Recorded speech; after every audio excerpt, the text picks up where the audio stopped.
Good morning, good evening, सत श्री अकाल, नमस्कार। कैसे हैं आप सभी लोग। मैं आदित्य आप सबका स्वागत कर रहा हूं हमारे बेहतरीन से चैनल न्यूमेरिकल वाला पे, जहां हम कवर कर रहे हैं अपने ढेर सारे पीवाईक्यूज को। हमने चैप्टर 1 और चैप्टर 2 को ऑलरेडी पहले से ही अपलोड कर दिया है, आप जाके उनको देखो, उनको कवर करो। ऑलरेडी हम फर्स्ट बुक पे जंप कर चुके हैं, हमने रे ऑप्टिक्स फाइनली खत्म कर दिया, यानी सेकंड बुक प्रॉपर खत्म हो चुकी है। फर्स्ट और सेकंड चैप्टर के पीवाईक्यूज ऑलरेडी अपलोड हो चुके हैं। आज हम चैप्टर 3 पे जंप कर रहे हैं, करंट इलेक्ट्रिसिटी पे। और आज हमने क्या किया है, इस इलेक्ट्रिसिटी को कुछ पार्ट्स में डिवाइड कर दिया ताकि हमें सीखने में थोड़ा ईज हो जाए। तो आज हम लेके आ रहे हैं उसका पार्ट 1। इस पार्ट 1 में कुछ इंपॉर्टेंट टॉपिक्स हमने कवर किए हैं, जिसमें current density, drift velocity, Ohm's law, temperature dependency के टर्म्स होंगे, जिसमें कौन वेरिएट कैसे करता है, रेजिस्टिविटी, कंडक्टिविटी, मोबिलिटी और उनके कुछ ग्राफ्स। ये सारी चीजें आज हम कवर करने वाले हैं कुछ न्यूमेरिकल्स के थ्रू। क्या बात समझ गए? ऐसा तो ढेर सारे न्यूमेरिकल्स हैं, इन पे बहुत सारे हैं, लेकिन कुछ नंबर्स हम लेके आए जिनसे आप चीजों को सीख पाओ। ठीक है, तो जल्दी से हाथ में कॉपी पेन ले लीजिए। शुरू करते हैं अपने हम फर्स्ट क्वेश्चन को, ध्यान से पढ़ना शुरू करते हैं। पहला क्वेश्चन क्या लिखा, two conductors A and B of the same material have their length in the ratio 1:2 and radii in the ratio 2:3 if they are connected in parallel across a battery. The ratio VA/VB of drift velocities of electrons in them will be. तो हमसे question जो पूछा गया है वो दो conductors के बारे में है, ए और बी, जिनका मटेरियल क्या है, सेम है, सेम मटेरियल है। उनकी जो लेंथ्स हैं उनका रेशियो 1:2 है और उनकी जो रेडियाई है उनका रेशियो 2:3 है। If they are connected in parallel, अगर उन्हें पैरेलल में हम बैटरी से कनेक्ट करते तो उनकी जो ड्रिफ्ट वेलोसिटीज होंगी उनका रेशियो क्या होगा। तो सबसे पहले हम आते हैं अपने ड्रिफ्ट वेलोसिटी के फॉर्मूले में। तो लिखा जाए ड्रिफ्ट वेलोसिटी, ये याद करते चलना, फॉर्मूला लिखते चलना। वीडी इज इक्वल टू क्या होता है मेरे पास, minus e tau by m. This is the basic formula. क्या बात समझ में? ये फॉर्मूला दिखा सबको। ये मेरे पास एक फॉर्मूला होता है ड्रिफ्ट वेलोसिटी का बेसिक, जो हम सीख के आते हैं। क्या बात समझे? चलो इसको नोट किया। अब आगे के स्टेप में बढ़ते हैं, क्योंकि हमें कुछ रिलेशन गिवन किया गया जहां से हमें रिजल्ट शो करके देना, जैसे लेंथ का रेशियो है ना, और हमारे पास रेडियाई का रेशियो। तो चलो देखते हैं क्या से कोई डिपेंडेंसी है या नहीं। तो देखो E, this is the electric field. तो अब जरा सुनना, इलेक्ट्रिक फील्ड का जो रिलेशन होता है इलेक्ट्रिक फील्ड का, वो पोटेंशियल के साथ होता है V/L। L is the length of conductor and V is the potential across the conductors के जो किनारों पे लगा होता है। समझ गए? तो अगर मैं यहाँ पे ब्रेक करता हूं तो क्या मैं इसे लिख सकता हूं, E का टर्म, सॉरी ई को ब्रेक करता हूं तो मैं यहां लिख सकता हूं V/L। क्या यहां तक बात समझ में आई? Okay, this part is now tau और दिस पार्ट इज एम। समझ गए? अब जरा देखो VL या ऐसा और कोई टर्म है, देखो ये भी कांस्टेंट है, ये भी कांस्टेंट हो गया, L लेंथ आ गई, M मास आ गया। अब ऐसा कोई टर्म है जो रेडियस का टर्म यहाँ पे एंटर करा पाए? नहीं ना। इसका मतलब जो हमारी ड्रिफ्ट वेलोसिटी है उसकी डिपेंडेंसी किस पे मिल गई मुझे? लेंथ पे मिल गई। आई बात समझ में? किस पे मिल गई मुझे? लेंथ पे मिलके तैयार होगी। ठीक है, ओके। अब आगे बात को समझेंगे। तो सबसे पहले ए वाले के लिए लिखें, तो क्या लिखोगे भाई, ई वी, इसके बाद टाउ अपॉन में एम, और फिर क्या लिखोगे? एल लिखोगे। ठीक है, समझ लो मेरी बात। फिर आप वीबी के लिए लिखोगे same formula, e v tau by m, और फिर यहाँ पे एल लिखोगे। यहां तक डन।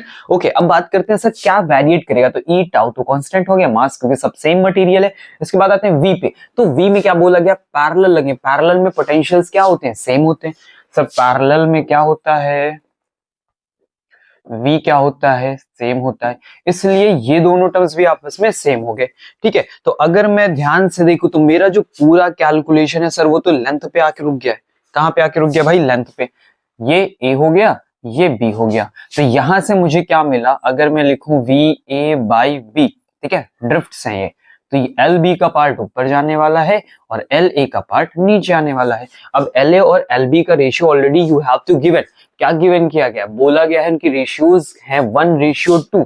ठीक है, 1:2 यानी LA अपॉन LB 1:2। तो हमारे पास LB अपॉन LA आ गया, तो मेरे पास क्या बनेगा? 2:1। तो this is the final result. अगर मैं यहाँ लिखूं तो क्या मिलेगा? 2:1 है। देखो, है कोई ऑप्शन 2:1 का? Option number first. ठीक है, सिंपल फॉर्मूले के साथ चले, जो मांगा उसमें ब्रेक किया, रिलेशन फाइंड आउट किया, अगर है तो बढ़ो, नहीं है तो कोई बात नहीं। ठीक है, चलो नेक्स्ट पार्ट पे आते हैं, अगले क्वेश्चन पे। Two wires of the same material and the same radius have their length in the ratio 2:3। They are connected parallel to a battery which supplies a current 15 ampere. Find the current through the wires. ठीक है, आ जाओ पढ़ो इसको, पहले ध्यान से देखो क्या लिखा। दो वायर है, दोनों का मटेरियल सेम है, तो रेजिस्टिविटी सेम हो जाती है, इसमें कंडक्टिविटी सेम हो जाती है ना, ये बेसिक चीजें पता है ना हमें। सेम मटेरियल्स होने से क्या क्या फायदा होता है, तो सेम मटेरियल होने से रेजिस्टिविटी सेम है सर, कंडक्टिविटी सेम है, नंबर डेंसिटी की जो हमारे इलेक्ट्रॉन्स होते हैं चार्जेस की वो सेम हो जाता है ना, इस तरह की चीजें सेम हो जाती हैं। ओके, और क्या सेम उसने बोला रेडियस सेम है, रेडियस सेम होने से क्या हुआ, उसका एरिया सेम होगा, क्रॉस सेक्शन एरिया सेम हो गया। आगे पढ़ो, have their length in the ratio, अब हमें लेंथ का रेशियो दिया L1 रेशियो L2 गिवन है 2:3, ठीक है। इतनी सारी चीजें क्या थी सर हमारे पास, सेम थी। ओके, ये सेम कहां से मिला, ये वाला सेम इससे मिला, और ये वाला सेम तो इसने गिवन किया। Clear, they are connected in parallel. Sir जैसे ही इन्होंने बोला कि हम कहां कनेक्ट कर रहे हैं आपको, पैरेलल में, तो आप समझ जाओ V भी क्या हो जाएगा, सेम हो जाएगा। ये अगली इंपॉर्टेंट बात हमने सीखी। एम्पियर हमको दे दिया ना, तो find the current through the wire, तो हमको क्या चाहिए, करंट चाहिए। तो देखो फॉर्मूले में तुम्हें क्या क्या गिवन, मतलब क्वेश्चन जब पढ़ता है तो क्वेश्चन पढ़कर उसने क्या गिवन किया, देखो यहाँ पे मुझे बोला रेडियस के बारे में, मतलब ये ए के बारे में इशारा कर रहा है, ठीक है। मुझे लेंथ के बारे में बोला, मतलब एल के बारे में इशारा कर रहा है, मुझे करंट चाहिए, ठीक है। तो हम क्या करें, यहाँ से फॉर्मूला यूज करें, कौन सा खराश हो गया, आर का फॉर्मूला यूज करना है। इससे रिलेशन क्या हो गया, लेंथ और एरियाज हमारे पास आएंगे, ठीक है। हम यहाँ पे लेंथ रेशियो से रेजिस्टेंस तक अगर पहुंच गए तो देखो V तो सेम अप्लाई कर दिया, अगर V सेम अप्लाई कर दिया तो करंट तक जाना क्या हो जाएगा, ईज हो जाएगा। देखो क्या करें, R इज इक्वल टू, अब मुझे निकालना पड़ेगा, तो देखो ये लिखा रो मटेरियल सेम है, लेंथ में रेशियो उन्होंने गिवन किया 2:3, ठीक है। तो मैंने यहाँ पे लिख लिया, समझना मेरी बात को, ऐसा देखो ये कांस्टेंट है, ये तो कांस्टेंट हो गया, तो R is directly proportional to the length आ गया, ठीक है। तो अगर मैं यहां से बोलूं कि R1/R2 का रेशियो L1/L2 होगा तो कोई दिक्कत नहीं सर, क्या रेशियो मुझे 2/3, तो R1/R2 भी क्या हो गया 2/3 हो गई, तो ये रेशियोज आ गए। यहां तक कोई प्रॉब्लम सर, सिंपल आया समझ में। लेंथ से रिलेशन देखा, डायरेक्टली प्रोपोर्शनल था, तो रेजिस्टेंस का भी जो रेशियो है वो 2/3 हो गया। ओके, अब यहाँ से करंट पे चलते हैं, तो करंट क्या होता है, V is equal to I into R। अगर मैं V1 के लिए जाऊं तो I1R1, ठीक है, और यहीं से अगर मैं V2 के लिए जाऊं तो क्या लिखूंगा, I2R2। अब खास बात क्या है सर, खास बात क्या है कि इनका कनेक्शन किसमें, पैरेलल में। पैरेलल में कनेक्शन होने से क्या होता है सर, ये दोनों आपस में क्या हो जाते हैं, सेम हो जाते हैं। तो V1 और V2 आपस में सेम, मतलब दोनों वैल्यूज हम आपस में क्या कर दे, इक्वल लिख लें। कोई दिक्कत, ओके। मेरे पास R1R2 के रेशियो, तो भाई R1R2 का रेशियो इधर बना दो, बना दिया, इधर ले आओ I2/I1 ले आओ, तो देखो मेरे पास I2/I1 का जो रेशियो आएगा वो कितना आ जाएगा, तो आ जाएगा 2/3। ऐसे करंट फॉर्म हो रही, मतलब मेरे पास करंट का रेशियो आ गया। अब क्या करना, बस 2 लाइन आगे बढ़ोगे और आंसर आ जाएगा। ध्यान से देखो क्या हुआ, I2 का रेशियो 2 है, I1 का है। अब देखो नेट करंट कितना है, तो I नेट कितना भैया 15 एम्पियर है। करंट पता है, सीधे ऐड कर सकते हैं हम, ओके, ये आपको पता है। तो बना किससे, तुम्हारे I1 और I2 से बना है 15 एम्पियर। सिंपल सा काम करना, I1 I2 को इन्हीं के फॉर्म में रेशियो लो, जैसे लेट कर लो x ऑफ डिमांड वैल्यू, तो क्या होगा 2x, ये क्या हो गया 3x, ये हो गया 15, कितना हो गया 5x इज इक्वल टू 15, तो x इज इक्वल टू कितना आ गया 3 आ गया। बात समझ में, मैंने क्या किया, मैंने बोला I1 को लेट करो 3x और I2 को लेट करो 2 टाइम्स ऑफ x, इसी पे तो गेम चल रहा हमारा। ओके, आगे क्या कैलकुलेशन देखो, x की वैल्यू आ गई मेरे पास, आ जाओ अब रखते हैं वैल्यू। तो I1 is equal to 3 into 3 that is the 9 ampere, और I2 is equal to 2 into 3 that is the 6 ampere. Add करो जरा, 9 6 15 आ गया आंसर, सिंपल। बढ़ते आगे next question, the resistance of a wire of length L radius R, which one of the following would provide a wire of the same material of the resistance R/2। Question बहुत simple सा question, क्या कह रहा है कि तुम्हारे पास एक ऐसे वायर है, इसका रेजिस्टेंस और लेंथ गिवन किया, तो लेंथ L है, यहां तक कोई दिक्कत, सिंपल। अभी कह रहे हैं कि इसी मटेरियल का, देखो यही मटेरियल हो, उसमें कुछ ना बदलाव करो, लेकिन जो रेजिस्टेंस है वो मेरा हाफ हो जाए। तो जब भी इस तरह के क्वेश्चंस हो ना कंडक्टर बेस्ड, जिसमें लेंथ ना, रेडियस, एरिया ये सब गिवन है, तो क्या करो, हमेशा ये फॉर्मूला यूज करो। अब जरा ध्यान से देखो, R is directly proportional to the length and R is inversely proportional to the area. अब R को आधा करना है तो उसके लिए क्या करना पड़ेगा, अगर मैं यहाँ लेंथ को हाफ कर दूं तो मेरा R भी हाफ हो जाएगा। सर पहला तरीका, दूसरा तरीका, अगर मैं यहाँ एरिया को डबल कर दूं तो रेजिस्टेंस मेरा हाफ हो जाएगा, है ना, क्योंकि इनवर्सली प्रोपोर्शन है। तो अब देखो यहाँ पे दोनों में से एक काम तो किया गया हो गया, आर को आधा करना है तो दोनों में से एक काम बहुत जरूरी है, या तो इसे हाफ किया गया हो गया तो इसे 2 टाइम्स किया होगा। देखो कहीं पे using a wire of same radius and twice the length, length को 2 गुना करोगे तो दिक्कत हो जाएगी, 2 गुना using a wire of same radius, radius same मतलब ए में कोई चेंज नहीं, एंड हाफ लेंथ, और लेंथ को हाफ कर दो, सिंपल है, लेंथ को हाफ करोगे तो आर हाफ हो गया, तो पहला आंसर मुझे मिल गया।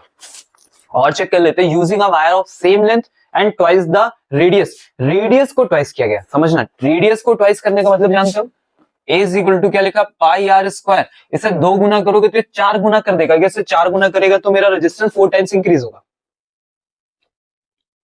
आई बात समझ में, सॉरी 4 टाइम्स डिक्रीज होगा, 4 टाइम्स तो मुझे डिक्रीज करना नहीं है ना, मुझे तो 2 टाइम्स डिक्रीज करना था, तो ये गलत हो गया। Using a wire of same length half the radius, half करोगे रेडियस कम कर दोगे तो जो रेजिस्टेंस है वो 4 गुना बढ़ जाएगा, फिर वही बात, तो मुझे हाफ करना है, ऑप्शन सही है, मिला, इजी था।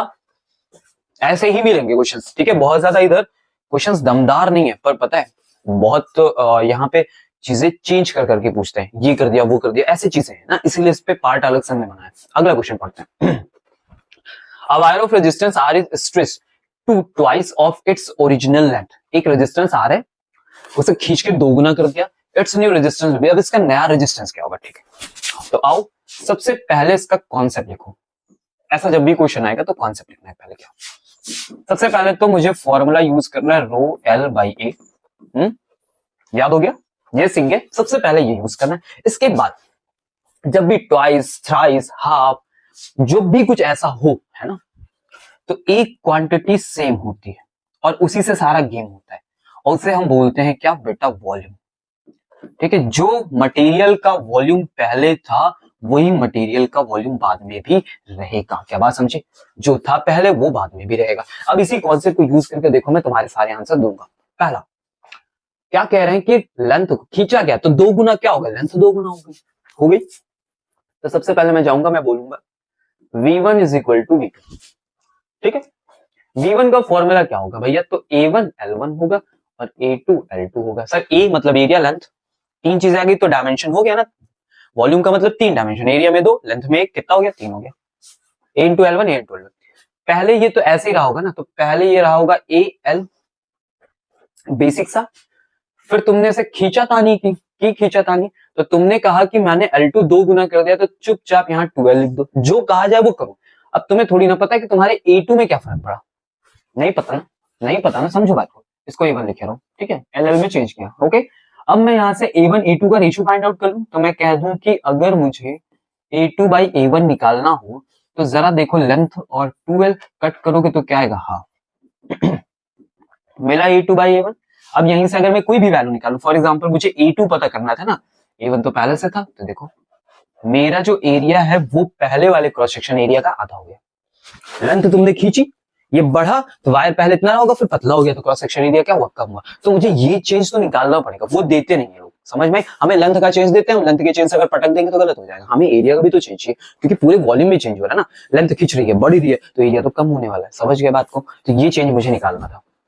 पहुंच गए यहाँ तक, तुम अब 2-3 बार प्रैक्टिस करोगे तो देख के बता दोगे, सिंपल था, बता दिया तुमने, ओके। अब क्या करना है, कुछ नहीं, सिंपल सा कर, पहले वाले रेजिस्टेंस का फॉर्मूला लिखो, रो एल बाई ए, लिखा तुमने, यहाँ क्या लिखो, L1 बाई A1, ये पहले का फॉर्मूला हो गया, यही सब था।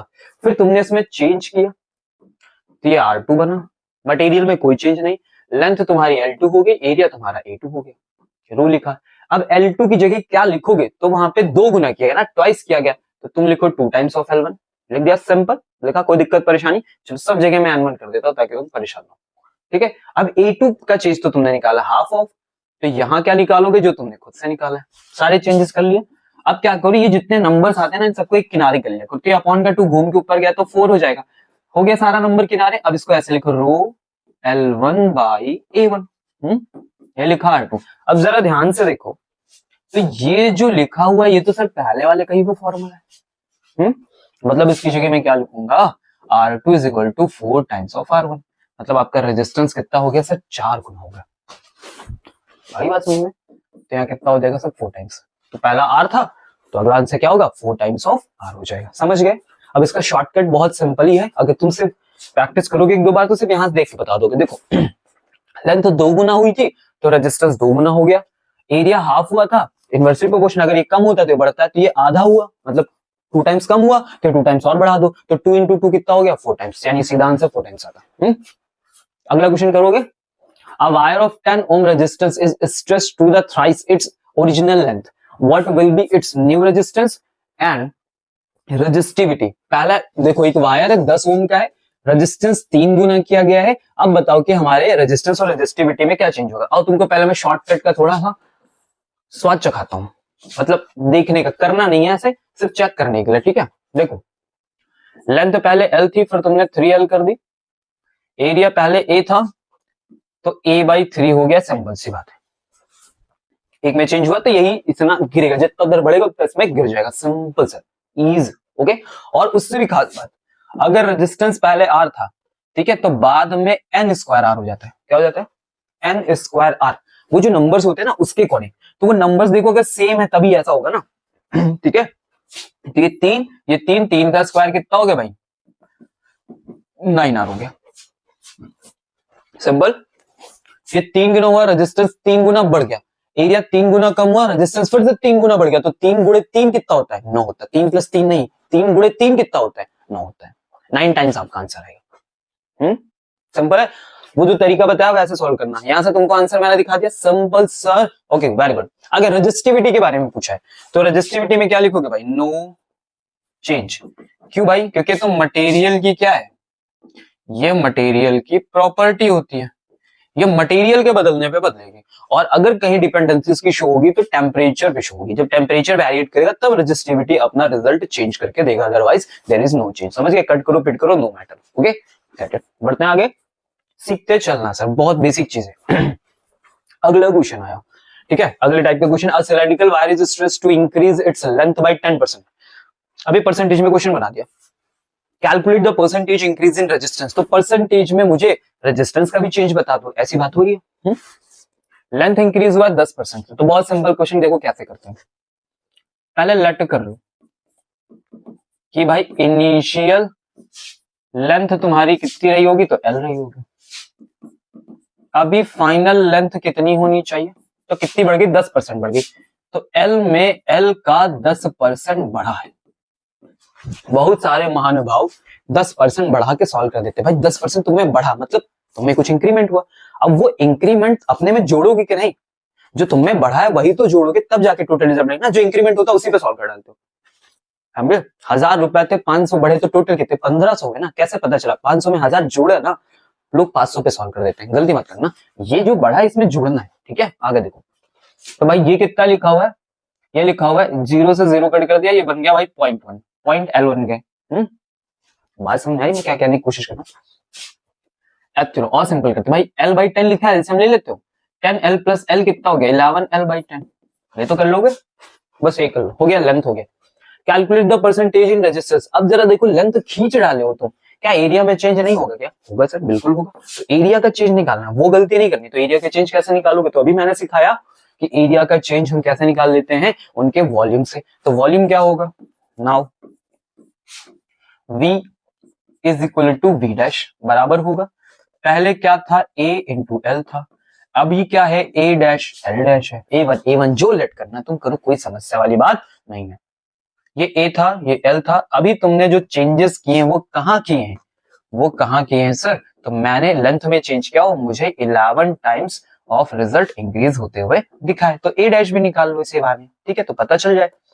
तो आ जाओ, L से L सर कट गया। तो अब मैं अगर अपना A' देखूं तो 10 A/11 मिल गया। चलो अब कहां चलना है सर? फॉर्मूले में आओ, कैलकुलेशन करते हैं। बहुत सिंपल है सर, बहुत सिंपल है। तुम्हें क्या चाहिए देखो ध्यान से, calculate the percentage increase in resistance. मुझे इंक्रीज चाहिए अपने रेजिस्टेंस में, कितना रेजिस्टेंस मेरा इंक्रीज हुआ है। तो पहले फाइनल रेजिस्टेंस तो निकाल लें। इनिशियल रेजिस्टेंस लिखोगे तो क्या लिखोगे? रो L/A, यही था पहले। अब तुमने चेंजेस किए तो क्या मिला? रो L की वैल्यू बेटा क्या लिखोगे? यहां तो लिखोगे 11L अपॉन में 10 डिवाइडेड बाई, अरे भाई इसके बाद एरिया का चेंज तो वो लिखो यहाँ पे। तो क्या है भैया? 10 पहले का, ठीक है, 10 टाइम्स ऑफ ए, तो 10 टाइम्स ऑफ ए और फिर डिवाइडेड बाई 11। अब देखो ये घूम के गया तो 11 हो गया यहाँ पे 11 और अपॉन में 10, तो 11/10 का क्या हो गया, होल स्क्वायर हो गया। यहाँ पे एल बचा, यहाँ पे ए बचा। तो देखो मैंने बताया था ना कि एन स्क्वायर होता है जब सेम चेंजेस हो रहे हैं, तो एन स्क्वायर हो जाता है। तो 11/10 आया था, इसी को स्क्वायर करना था, तो देखो ये आ गया। अब r dash is equal to से r dash is equal to, ये मेरे पास रिजल्ट है, तो 1/100 और l बाई ए और साथ में अपना रो भी चिपका के चलो, तो ये रो हो गया। r डैश फाइनली अगर देखोगे तो 100 से डिवाइड कर दो भाई तुम, तो 1.21 रो l बाई ए, ये कौन सा, ये फाइनल वाला है। बहुत इजी सीख रहे, सिंपल तरीके से, कुछ है नहीं पूरे में। अब क्या करोगे, चेंज चाहिए, और चेंज कैसा चाहिए, परसेंटेज का। तो परसेंटेज का चेंज क्या होता है, हमेशा इसमें लिखना फाइनल, फिर लिखना इनिशियल और फिर अपॉन में लिखना इनिशियल, ठीक है, और फिर मल्टीप्लाई बाई 100%। फाइनल कितना निकालना है, 1.21 रो एल बाई ए का, एक स्टेप और बढ़ा देता हूं उसे, तो लिखोगे 1.21, ये पहले वाला ही तो फॉर्मूला लिखा है, तो उसे क्या लिखोगे, आर लिखो। तो 1.21 आर, पहले आर था ही, अपॉन में फिर से आर, मल्टीप्लाई बाई 100%। चेंजेस आई एक घटाओगे तो क्या मिलेगा, 0.21, यहाँ आर, यहाँ आर और यहाँ क्या है 100%, आर से आर कट गया सर, 100 से मल्टीप्लाई कर तो क्या आएगा 21%, that's your change. Increase of 21%, decrease होता तो माइनस आता। गेट इट, बढ़ो आगे, बढ़ो। Two wires PQ are made of the same material. The wire Q has the twice the diameter and the half of the length, so that the wire P, if the resistance of the wire P, Q will be, आपका homework है sir, आपका है, इतना करा दिया, गलत नहीं होना चाहिए। ठीक है, तुम्हारा है करना। चलो अगले पे आते हैं, सीखते हैं। वीआई ग्राफ दिया गया, पैरेलल कॉम्बिनेशन, सीरीज कॉम्बिनेशन, बहुत सारे अच्छे अच्छे क्वेश्चन बनते हैं, 10th बेस सारे क्वेश्चन यहाँ पे बनते हैं, जितने सारे 10th बेस है, ठीक है। इसमें कॉन्सेप्ट तुमको बस इतना आना चाहिए, देखो ये जब भी बनेगा तो भाई बनेगा V is equal to I into R पे, ठीक है। तुमने ये फॉर्मूला बना कब, जब V और बोला गया I डायरेक्टली प्रोपोर्शनल होते हैं ओम्स लॉ से, यानी जो ग्राफ बनेगा वो V और I के बीच में बनेगा। ये आपस में स्विच कर सकते हैं, कोई दिक्कत नहीं है। तो बीच के साथ जो यहाँ पे स्लोप मिलती है वो किसकी मिलेगी, रेजिस्टेंस की मिलेगी। किसकी मिलेगी, रेजिस्टेंस की मिलेगी। V है, ये I है, ओके। क्या यहाँ बात समझ में? ओके। अब इसमें एक स्लोप, दो स्लोप, तीन स्लोप, ऐसा सब दे देते हैं। तो क्वेश्चन हमसे पूछता है कि भाई कौन सा रेजिस्टेंस ज्यादा है, कौन सा कम है, क्या है, जो पूछता है। अब आप बेसिक समझो, देखो अगर तुम्हें रेजिस्टेंस ज्यादा चाहिए है ना, बोले तो हाई चाहिए, तो आप क्या करो, करंट में लो वाला पार्ट ढूंढो। समझ गए? या फिर V में हाई वाला पार्ट ढूंढो। आप क्या कह रहे हो सर, पल्ले तो नहीं पड़ रहा है, अभी पड़ेगा। तो देखो, अब देखो कैसे पड़ेगा, धड़ाम से पल्ले पड़ेगा। ये दो लाइन बनी हुई है, ये लिखा V, ये लिखा I। तुमसे कोई कह दे कि ये है R1 और ये है R2, कह बताओ कौन सा रेजिस्टेंस ज्यादा है, तो रेजिस्टेंस ज्यादा होगा तो करंट कम हो जाएगा। तुरंत करंट वाली लाइन पर परपेंडिकुलर दोनों से ड्रॉ करो, बताओ किस रेजिस्टेंस में कम करंट है, R2 में। तो R2 क्या है भैया, हाई है। R1 क्या है सर, लो है। और मैंने क्या दूसरा तरीका देखो, V वाला देख लो, V हाई वाला जिसका होगा वही रेजिस्टेंस हाई होगा, तो फिर से परपेंडिकुलर ड्रॉ मारिए भाई इधर साइड। R2 से भी मारा हमने, R1 से भी मारा, कौन ज्यादा वैल्यू दे रहा V वाली लाइन पे, R2 ही दे रहा, तो अभी तो हाई। दो में से एक चेक करना, सीखे हैं? ओके, बस यही है, अब यही बेसिक है। अब इसमें से तुम चाहे जितना छेड़छाड़ कर लो, वो देखना। आओ पढ़ते हैं।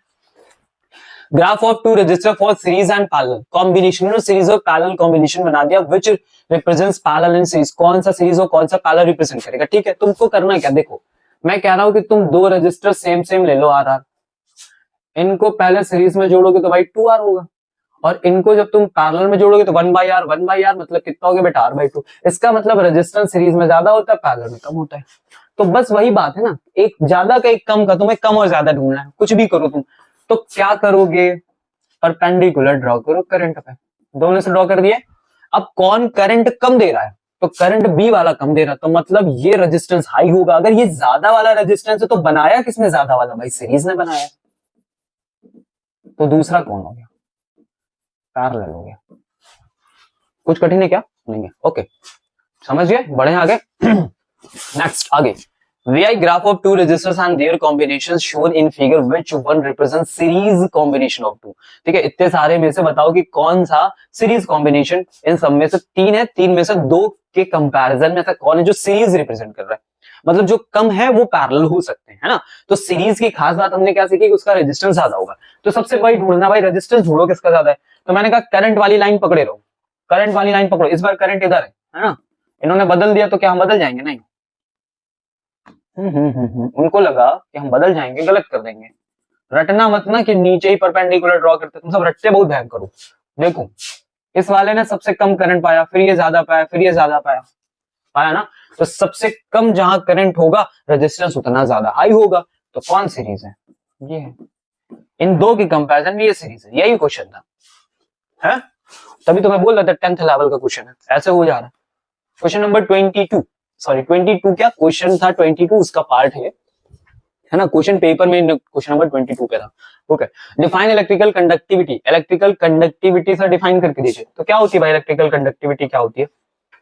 एक लाइन में लिखते हैं, it is the major, it is the major of conductor. ठीक है, किसी कंडक्टर का एक मेजरमेंट है। कैसा measurement? How much current will flowing through, कितना ज्यादा यहां से करंट फ्लो कर सकता है, दैट इज योर कंडक्टिविटी। ठीक है, ओके। आगे एक और लाइन ऐड कर सकते हो, रेसिप्रोकल होता है भाई ये, है ना, जो बहुत सारे लोग याद करके रखते हो ना, रेसिप्रोकल।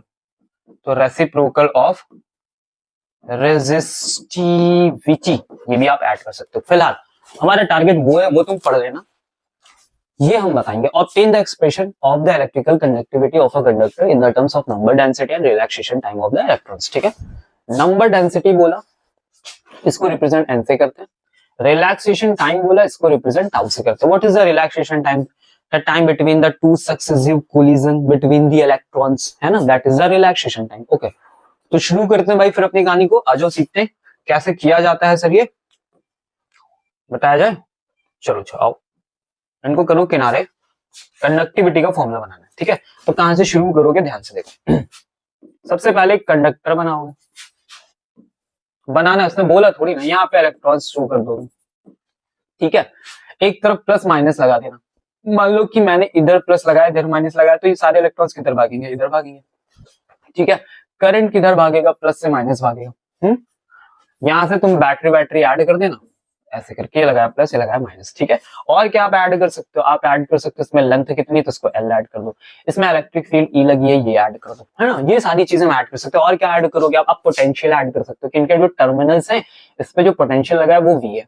ठीक है, नेट वी की बात करें, चलो यहाँ पे लिख देता हूँ मैं, जगह ही नहीं बचा है सर। ये तो ये बेसिक चीजें इतना तो शो करना है तुम्हें। अब हम क्या करेंगे, जरा मेरी बात समझो। ये जो इलेक्ट्रॉन सर यहाँ चल रहे हैं इस तरफ, ये चलते हैं ड्रिफ्ट वेलोसिटी से।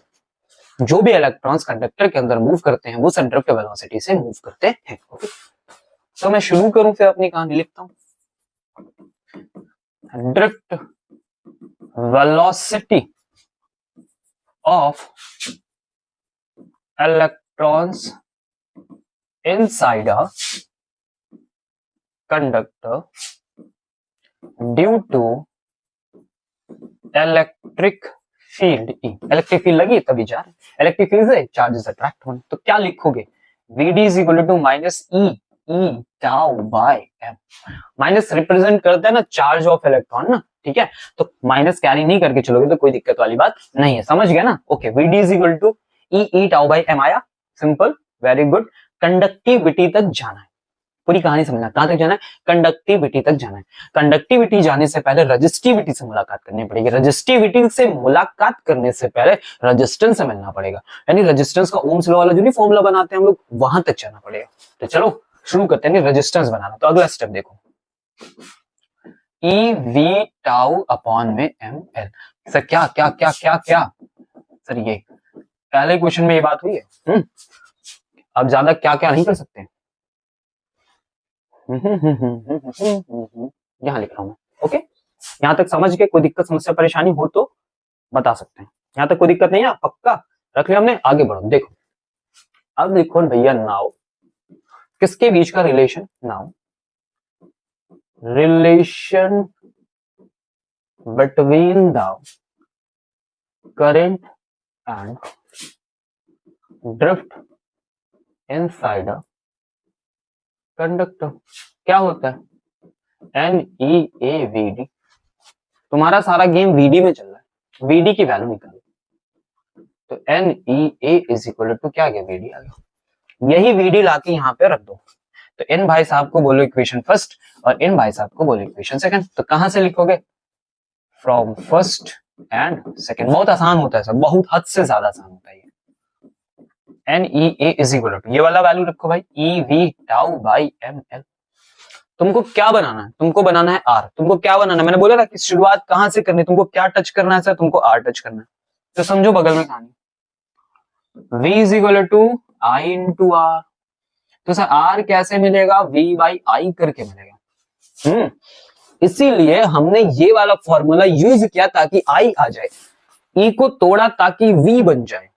V यहां से बना, I यहां से बना, तो V बाई I करेंगे तो बचा सब R। ऐसे याद करते हैं, ठीक है? चलो आगे बढ़ते हैं फिर। करो, लाओ सब कुछ इधर और V के नीचे I भेजो।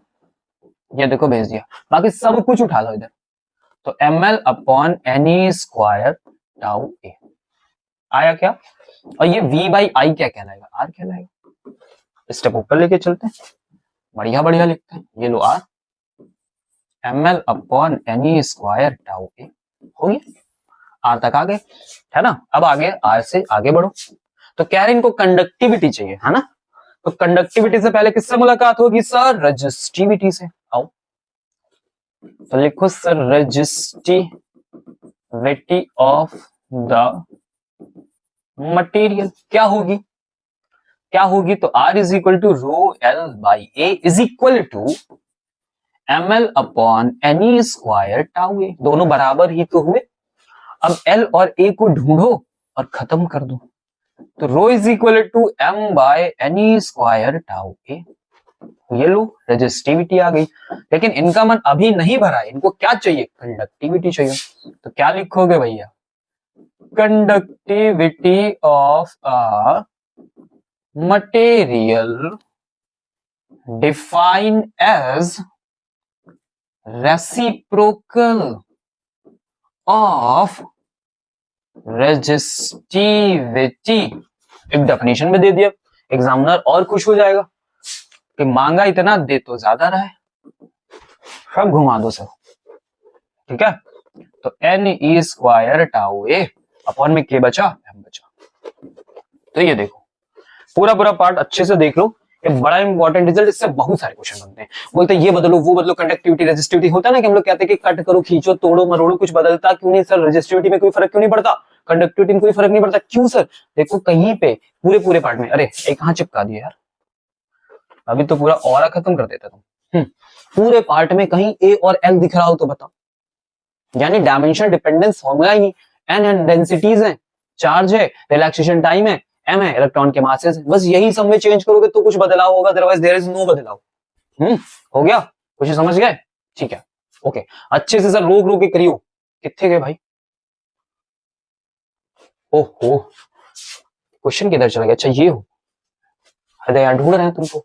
अगला question B part, explain the qualitative change in resistivity of a conductor with temperature using expression obtain. कह रहे हैं जो तुम इसमें एक्सप्रेशन लेके आए हो, अगर उस एक्सप्रेशन में मैं टेम्परेचर बदल दूं तो कंडक्टर की रेजिस्टिविटी में फर्क बोलो, ठीक है? अब बढ़िया क्वेश्चन पूछा इन्होंने, अच्छा वाला, है ना? देखो आओ क्या मिला हमें रेजिस्टिविटी में। इन्होंने बोला ना देखो कंडक्टिविटी मांग के रेजिस्टिविटी में नौटंकी कर रहे हैं, बड़े बदतमीज लोग हैं। तो आपको तो समझदारी रखनी पड़ेगी ना, गए यहीं से हो। तो ये है रेजिस्टिविटी, लिखो फिर से सेकंड पार्ट के लिए। हाँ, M upon NE square tau ये मिला है। कह रहे हैं टेम्परेचर चेंज करो, तो अपन जब व्हेन टेम्परेचर चेंजेस, छोड़ो चेंजेस में क्या, ऐसा समझो टेम्परेचर चेंज करने से पहले मैं लिख देता हूं, टेम्परेचर चेंज होगा तो रिलैक्सेशन टाइम चेंज करेगा। मतलब सर जो टाइम होता है, सॉरी टाइम बोलता हूं, टेम्परेचर जो होता है वो बढ़ने से क्या होता है? इलेक्ट्रॉन्स की स्पीड बढ़ती है। टेम्परेचर बढ़ा, हीट बढ़ी, एनर्जी ज्यादा, इलेक्ट्रॉन को ज्यादा एनर्जी मिली, तो इलेक्ट्रॉन क्या होते हैं, जल्दी जल्दी दौड़ना शुरू करते हैं। अब इलेक्ट्रॉन जितनी जल्दी जल्दी भागेगा ना, उतनी जल्दी जल्दी कोलिजन करेगा। अभी जैसे यहाँ पे था, धीरे धीरे चला रहा, टंग टक कोलिजन, अभी क्या तेज से आ रहा, तो रिलैक्सेशन टाइम कम हो गया ना। पहले आराम से आ रहा था, आराम से टाइम था कि आओ भैया लड़ेंगे, अभी जल्दी से आ जा रहा, तो रिलैक्सेशन टाइम क्या हो रहा है, डिक्रीज हो रहा है। यानी टेम्परेचर के इनवर्सली प्रोपोर्शनल है कहानी, ये बढ़ेगा तो ये गिरेगा। क्या बात समझे?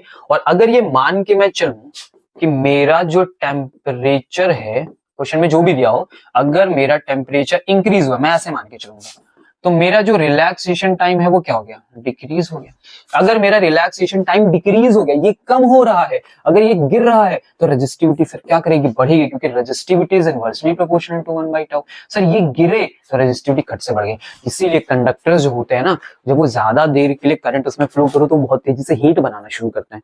ठीक है, बहुत सारी हीट इवॉल्व होती है वहां से। क्यों ज्यादा हीट बनती है, क्योंकि रेजिस्टेंस बढ़ता चला जा रहा है। रेजिस्टेंस जितना ज्यादा बढ़ेगा उतना ज्यादा हीट तो हीट लॉस होगा, समझ में आ रही बात, उतना करंट लॉस होगा। करंट जो बन रही है उसका मैक्सिमम पार्ट जो करंट मिलना चाहिए था वो हीट में कन्वर्ट होता चला जा रहा है।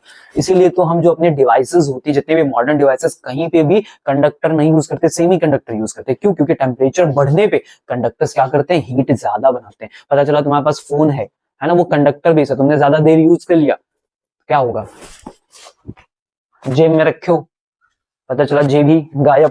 समझ जाओ बात को, इसलिए सेमी कंडक्टर्स ही यूज होते हैं। क्लियर हो गया? क्वालिटेटिव चेंज बताना था, बता दिया हमने। आगे बढ़ो, अरे नेक्स्ट पार्ट पे स्पीड बढ़ाएंगे। What is super conductivity? क्या होती है भैया सुपर कंडक्टिविटी? तो बहुत सिंपल से sir, define, it is define the conductivity, it is define the conductivity by conductors or alloys below the 0 Kelvin temperature। ठीक है, 0 केल्विन तो गलत होगा कहना, मतलब 0 का अप्रॉक्स होता है,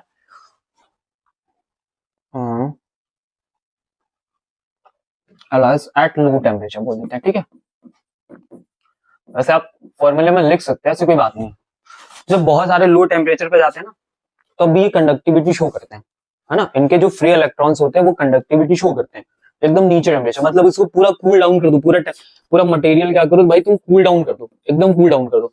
फिर भी कुछ मटेरियल्स होंगे, कुछ एलॉयज होंगे या कुछ कंडक्टर्स होंगे जिनके फ्री इलेक्ट्रॉन्स अभी भी मूव कर सकते हैं, है ना। तो ये जो फ्री इलेक्ट्रॉन जितनी कंडक्टिविटी शो करेंगे, उसी कंडक्टिविटी को हम क्या बोलते हैं, सुपर कंडक्टिविटी। ठीक है, तो conductivity shows by the free electrons, है ना, एट वेरी लो टेम्परेचर या फिर below 0 kelvin, known as the super conductivity, इसी को बोलते हैं सुपर कंडक्टिविटी। समझ गए? ओके, क्वेश्चन पे क्या पूछा, व्हाट इज इट्स कॉज, इसका कारण बताइए। तो कारण जरा सुनिए, मान लीजिए तुम्हारे पास कंडक्टर है, अभी इलेक्ट्रॉन्स रूम टेम्परेचर पे ऐसा मिलता है, दूर दूर। कुछ टाइम के बाद क्या होगा, समझ लो, जब नीचे बिल्कुल ले जाओगे, टेम्परेचर बिल्कुल कम करोगे, तो इनके बीच में क्या होता है, एक अट्रैक्शन फोर्स काम करता है, कैसा, वीक। इससे क्या होगा, ये इलेक्ट्रॉन ऐसे पास पास आ जाएंगे, ये वाला भैया पास पास आ गए, ऐसे और ऐसे।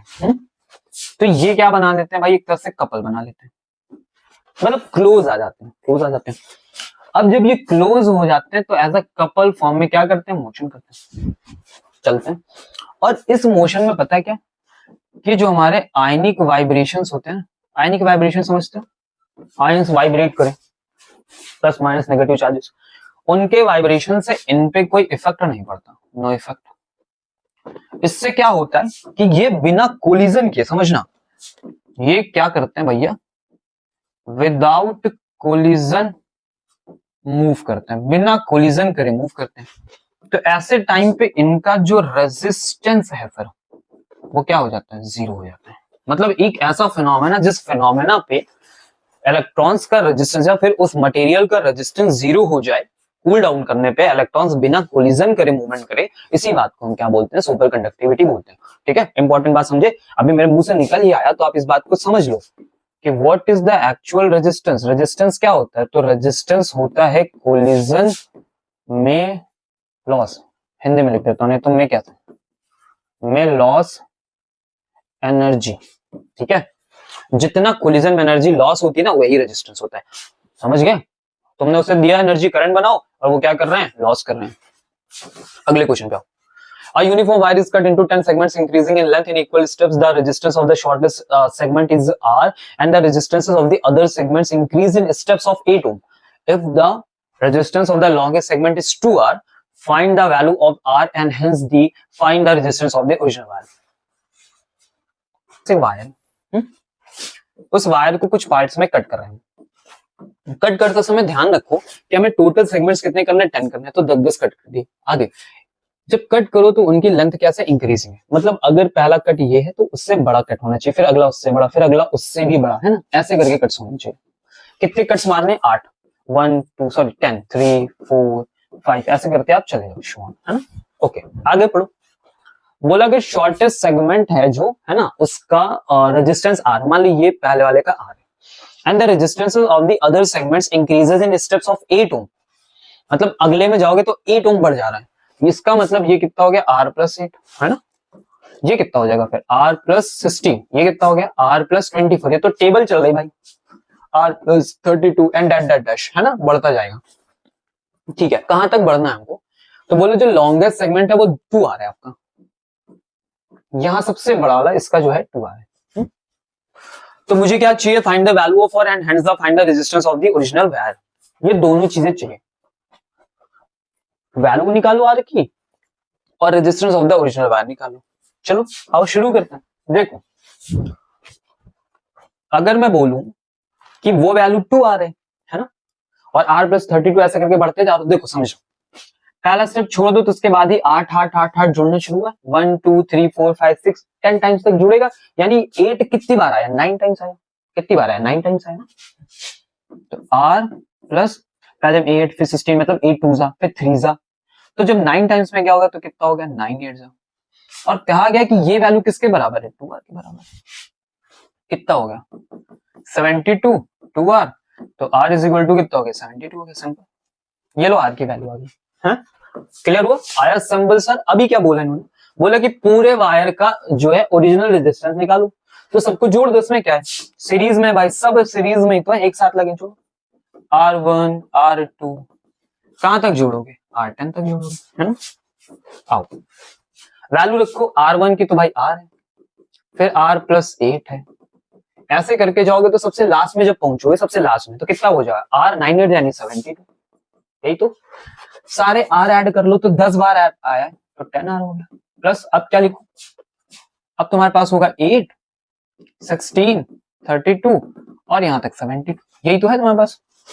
चलो और सिंपल करो इसको, सबको जोड़ लिया जाए, अरे बड़ा मुश्किल हो जाएगा ऐसे तो। 8 16 32 जोड़ोगे, टाइम टेकन है। 8 कॉमन मारो, 1 प्लस 2 प्लस 3, जोड़ना फिर भी पड़ेगा ही अपने को, है।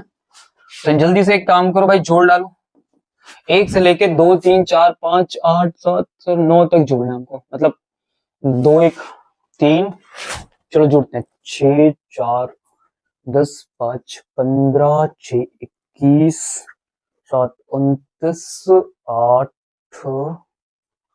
35 9 47 6 5 45 45, कितना आया 45, ठीक है। तो 10R तो तुम्हारा 72 था, तो 45 जरा मल्टीप्लाई कर दे तो 8 5 से कितना हो गया भाई, 8 5 से 40 32 360, है ना, ये हो गया 720, ये हो गया कितना 360, जोड़ो जरा, 0 6 2 8 7 3 10 1080, this is your final answer. Clear हो गया, चलो हम लोग नेक्स्ट पे देख लिया। ओके चलो बढ़ते हैं भाई नेक्स्ट पे, पढ़ो क्या लिखा है। The figure shows the voltage V versus the current for a wire at two temperatures T1 T2. One can conclude that.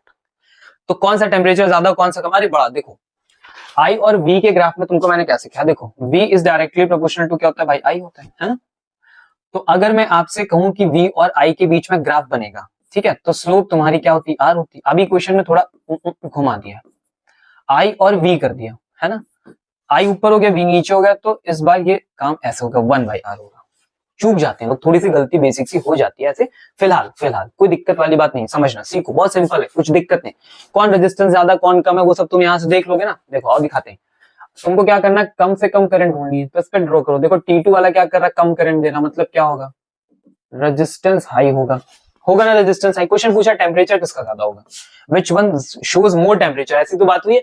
T1 T2 wires हैं, तो देखो टेम्परेचर का मतलब होता है भैया heat, H is equal to I square R T, है ना। तो जितना ज्यादा करंट होगी तो करंट तो दोनों में सेम ही देगा, उसी में ग्राफ ही बनाए, जितने टाइम के लिए वो भी सेम हो गया, बचा क्या आर, तो H is directly proportional to R, ठीक है। अगर हाई चाहिए अपने को, हीट हाई चाहिए तो अपने को रेजिस्टेंस भी कौन चाहिए, ज्यादा हाई वाला चाहिए। तो जितना ज्यादा हाई होगा सर उतना ही ज्यादा तो टेम्परेचर होगा, आई बात समझ में, ठीक है। जितना ज्यादा हीट बनेगी टेम्परेचर उतना ही तो होगा, तो वो रेजिस्टेंस पे डिपेंड कर रहा है। रेजिस्टेंस ज्यादा किसका, T2 का ज्यादा है, T2 का ज्यादा तो टेम्परेचर भी इनका ज्यादा, T2 है कहीं ज्यादा, ये देखो ज्यादा है। Easy sir, easy. अगला question, dynamic expression for the resistivity of a conductor in the terms of number density of free electrons relaxation time, sir कर चुके हैं, याद आया सर। रो इज इक्वल टू बनाया था, उसमें एम एल कट गया था, एन ई स्क्वायर टाउ बचा था।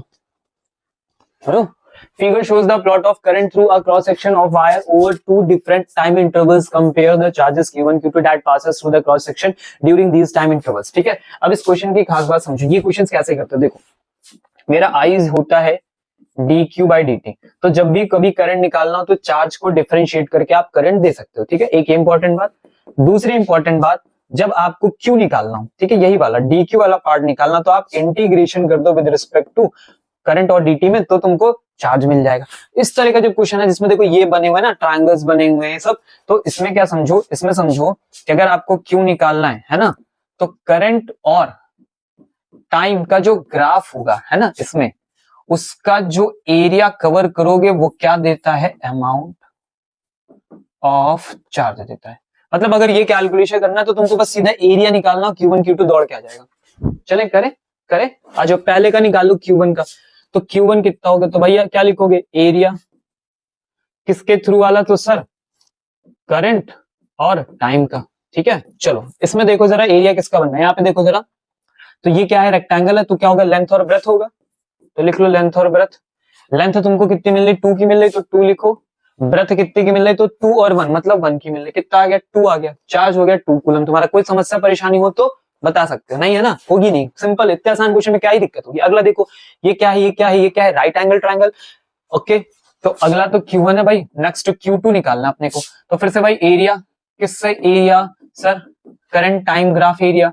अब एरिया का फॉर्मूला सर हाफ बेस और हाइट, तो लिखो हाफ बेस कितना है, देखो 4 से 5 मतलब 2, और हाइट कितना है, हाइट ये है तो उससे कम है, मतलब 1.5 है, 1.5 सर, ठीक है।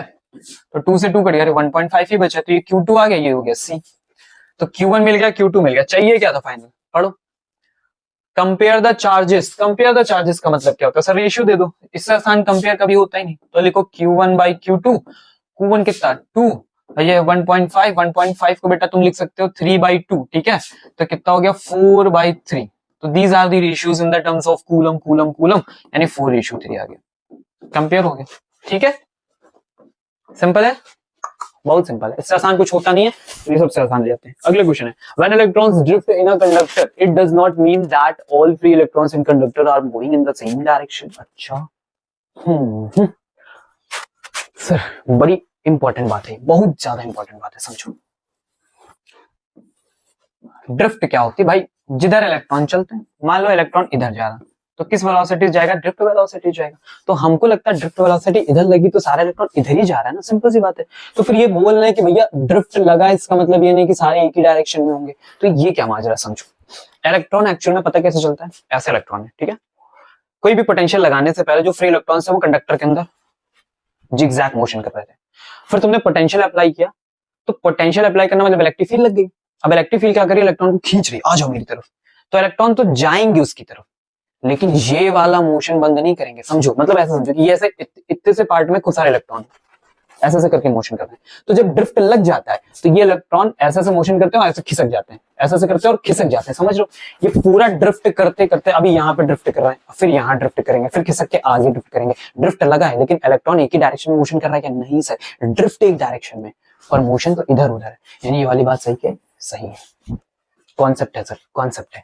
The drift velocity is superposed over large random velocities of electron. हाँ बिल्कुल सही बात है भाई, जो ड्रिफ्ट वेलोसिटी होती है ना वो सुपरपोज हो जाती है, मतलब इसके ऊपर काम करती है over large random velocity. Random velocity सब इधर उधर बहुत तेजी से चल रहे होते हैं, बहुत तेजी से टंग टंग टंग टंग टंग टंग, तो उन सबको सुपरपोज करती है, मतलब सब उनके ऊपर काम करती है। सही बात है, ये भी बात सही होगी सर, दोनों बातें सही होगी। अब ये वाली बात सही हुई है और उसी तभी तो देखो ड्रिफ्ट वेलोसिटी उन सबके ऊपर सुपरपोज हुई है तो उन्हें ड्रिफ्ट कर रही है, ड्रिफ्ट कर रही है, पर उनकी डायरेक्शंस में चेंजेस नहीं कर रही है, समझ गए?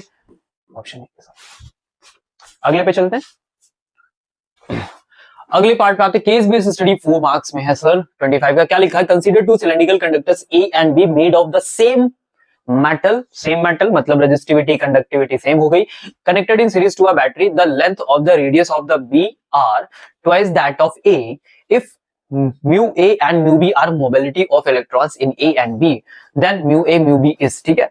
तो हमसे क्वेश्चन ने पूछा मोबिलिटी के बारे में, तो मोबिलिटी कैसे होती है भाई? तो मोबिलिटी डिफाइन होती है is defined as drift velocity inside electric field provided by electric field। तो उस इलेक्ट्रिक फील्ड में या फिर इस प्रोवाइडेड इलेक्ट्रिक फील्ड ने हमारे इलेक्ट्रॉन्स को कितनी ड्रिफ्ट प्रोवाइड की है उसका रेशियो कहलाता है मोबिलिटी, ठीक है। ऐसे आता है क्वेश्चन में, उन्होंने हमें लेंथ, रेडियस और ये सब की चीजें दे रखी है। तो क्या बोला देखो, the length and the radius of B are twice that of A, दोनों चीजें दो होनी है इससे, हमसे ये क्वेश्चन उन्होंने मांगा है, ठीक है। ऐसी बात की तो पहले मैं देखूं क्या ये चीज मेरी डिपेंड करती है या डिपेंड नहीं करती है। तो वीडी है मेरे पास, ई है, अगर मैं यहां से कुछ टर्म्स देखूं कि कैसे कोई डिपेंडेंसी मिलेगी या नहीं मिलेगी, तो उन चीजों के टर्म में अगर मैं आगे चलना चाहूं तो देखो मैं क्या लिख सकता हूं, ध्यान से समझना। ये वाला जो पार्ट है यहाँ पे है ना, ये मेरा पार्ट है, एक ये मेरा पार्ट है, दोनों दिख रहा है मुझे। अब वीडी को अगर मैं यहां से ओपन करता हूं, ठीक है, तो क्या मिलेगा? ई टाउ बाई एम और अपॉन में क्या मिला? ई से ई क्या हो गया? कैंसिल हो गया। क्या बचा? ई टाउ बाई एम। अब जरा ध्यान से देखो, इस पूरे टर्म में कहीं पे भी लेंथ एरिया का कोई पार्ट आया क्या? नहीं आया। इसका मतलब क्या हुआ कि इस पर डिपेंडेंसी बिल्कुल नहीं है। अगर नहीं है तो रेशियो क्या होगा? दोनों सेम होंगे। सेम है, याद हो गया? इसको याद कर लो एज अ कॉन्सेप्ट कि सर जो मोबिलिटी होती है, ये जो होती है वो क्या होती है? इंडिपेंडेंट होती है। किससे डिपेंडेंट होती है? लेंथ और एरिया से इंडिपेंडेंट होती है। अगली बात, a wire of length 0.5 metre and cross section area 1.0 into 10 to the power minus 7 meter square is connected to a battery of 2 volt that maintains the current in 1.5 ampere. The conductivity of a material of the wire is, मुझे conductivity हमारे material की चाहिए, ठीक है। तो देखो conductivity का हमने एक बड़ा सा फॉर्मूला निकाला था, क्या लगता है कि वो फॉर्मूला यूज करना बेटर होगा? V गिवन है, L गिवन है और A गिवन है। नहीं सर, क्योंकि वहां पे तो टाउ एम बड़ी सारी चीज थी, तो यहाँ पे तो ऐसा कुछ नहीं। इसमें जो हमें गिवन है वो एरिया गिवन है, लेंथ गिवन है, एल आर गिवन है। इसका मतलब मुझे वो फॉर्मूला यूज करना पड़ेगा जिसमें एल और आर का टर्म आता हो। तो बहुत बेसिक सा कॉन्सेप्ट है, क्या है भाई? कि जो कंडक्टिविटी होगी वो 1 बाय रेजिस्टिविटी होगी, है ना। और रेजिस्टिविटी अगर मैं ढूंढ रहा हूं तो मेरी बात बन जाए। तो रेजिस्टिविटी ढूंढने के लिए आप चलो आर के फॉर्मूले में, तो रो एल बाई ए, यहां से मैं रो उठाऊंगा, वहां पटकूंगा, कंडक्टिविटी उठा लूंगा, सिंपल। ओके, तो अब क्या मुझे आर गिवन है इस क्वेश्चन में? तो आर गिवन नहीं, तो चलो सर आर लेके आते हैं। अब आर गिवन नहीं है, आर चाहिए, तो पहले देखो तुम्हें गिवन क्या क्या चीजें हैं। A wire of length 0.5 metre, cross section area 1 into 10 to the power minus 7, connected to a battery, तो V है 2 वोल्ट का, मेंटेन्स अ करंट, तो करंट है 1.5 एम्पीयर की। इतनी सारी चीजें यहाँ गिवन है। आर चाहिए, देखो आर के लिए कुछ है ऐसा जिससे आर आ जाए? तो सर ये देखो दिया, R is equal to V upon में I। सर V कितना है? 2 है, I कितना है? 1.5। कितना आ गया भाई? 3/2। समझो 1.5 है, इसको क्या लिखोगे? 3/2 लिखोगे। 3/2 पर घूम के क्या लिखोगे भाई? 4/3। तो ये करंट के साथ हमें रेजिस्टेंस मिलेगा। इजी, जो गिवन है वो लिखते जाओ तो फिर चीजें आराम से बननी शुरू हो जाती है। यहाँ लिखो रो, लेंथ कितनी गिवन थी? 0.5, एरिया कितना गिवन है? 1 into 10 to the power minus 7 given है। सिंपल है। चलो आ जाओ इसका कैलकुलेशन करते हैं। तो 0.5 को मैं लिख सकता हूं 1/2, ठीक है, समझ गए? तो यहां मैं लिखता हूं 2। ओके, पूरे पार्ट को सर इधर लेके आते हैं। तो 8 into 10 to the power minus 7/3 is equal to rho आ गया मेरे पास। ओके, अगले स्टेप पे बढ़ते हैं। तो अगले स्टेप में क्या आएगा? मुझे चाहिए थी कंडक्टिविटी, तो इसी वक्त क्या करें सर? घुमा ही लेते हैं। तो conductivity is define as 1 by resistivity, तो पूरा पूरा जो आंसर है सर वो ऐसे दिखेगा। ठीक है, तो 8 से डिवाइड कर दिया जाए, 0 पॉइंट लगाए थे तो 0.3 क्या हो गया, 30 हो गया। 8 3 जा कितना होता है, 24 होता है। कितना आ गया, 6 आ गया। ठीक है, 7 जा कितना होता है, 56 हो गया। सर कितना आ गया, 4 आ गया, है ना, 40 हो गया। और 8 5 से कितना होता है, 40 होता है। तो 10 की पावर -7 प्लस का 7 हो गया। तो अगर मैं यहाँ पे पॉइंट्स कुछ खिंचकाना चाहूँ, शल ये देखो दिख रहा है 3.75, ये लिख गया 10 की पावर 6। है कोई ऑप्शन, है इजी। अगले पे आते हैं। The temperature coefficient of resistance of nichrome is 1.70 10 to the power -4 per degree Celsius. In the order to increase the resistance of a nichrome wire by 8.5%, the temperature of the wire should be increased by, तो जो हमारा wire है वो कितने percentage से increase हो जाए। ठीक है, तो ये पढ़ने से पहले हम क्या करें, पहले जो है सीखे फॉर्मूला क्या है। अब देखो, रेजिस्टेंस का फॉर्मूला होता है बहुत बेसिक सा, R2 इज इक्वल टू, ठीक है, ये टेम्परेचर डिपेंडेंस वाले फॉर्मूले हैं, 1 प्लस अल्फा और यहां लिखा होता है डेल्टा टी। अल्फा क्या होता है, हमारा जो टेम्परेचर कोएफिशिएंट यहाँ पे दिया हुआ ये वो वैल्यू होती है। ये फाइनल रेजिस्टेंस होता है, इनिशियल रेजिस्टेंस होता है, चेंज इन टेम्परेचर लिखा हुआ है ना, T2 माइनस T1 ये लिखा हुआ है। इतना फॉर्मूला, ठीक है, सिंपल। क्या बात समझ में, ओके। अब इसी फॉर्मूले को यूज करके हमें अपना रिजल्ट चाहिए, तो क्वेश्चन को ध्यान से समझना। बोला कोएफिशिएंट तो दे दिया, in order to increase resistance, हम रेजिस्टेंस बढ़ा रहे हैं, मतलब ये फाइनल वैल्यू ज्यादा होगी ये कम होगी, बाई 8.5%। कितने परसेंट से बढ़ाना, हमें 8.5% से बढ़ाना। तो बताओ टेम्परेचर में कितना इंक्रीज हमको चाहिए, इतना इंक्रीज करो भाई, टेम्परेचर बढ़ाओगे तभी रेजिस्टेंस बढ़ेगा। तो 8.5% का अगर मुझे चेंज चाहिए तो टेम्परेचर में कितना बदलाव करें, तो आ जाओ पहले निकालते हैं। तो जो मेरा R2 होगा वो R1 में कितने टाइम्स एड होके आएगा सर, 8.5% ऑफ R1 का बन के आएगा। ठीक है, तो सर लिखो R1 प्लस अब 8.5% मतलब 100 हो गया सर, और यहाँ पे R1 हो गया। इसको सिंपल तरीके से क्या करो, आप ऐड कर डालो। ठीक है, बहुत सिंपल तरीके से ऐड कर लो।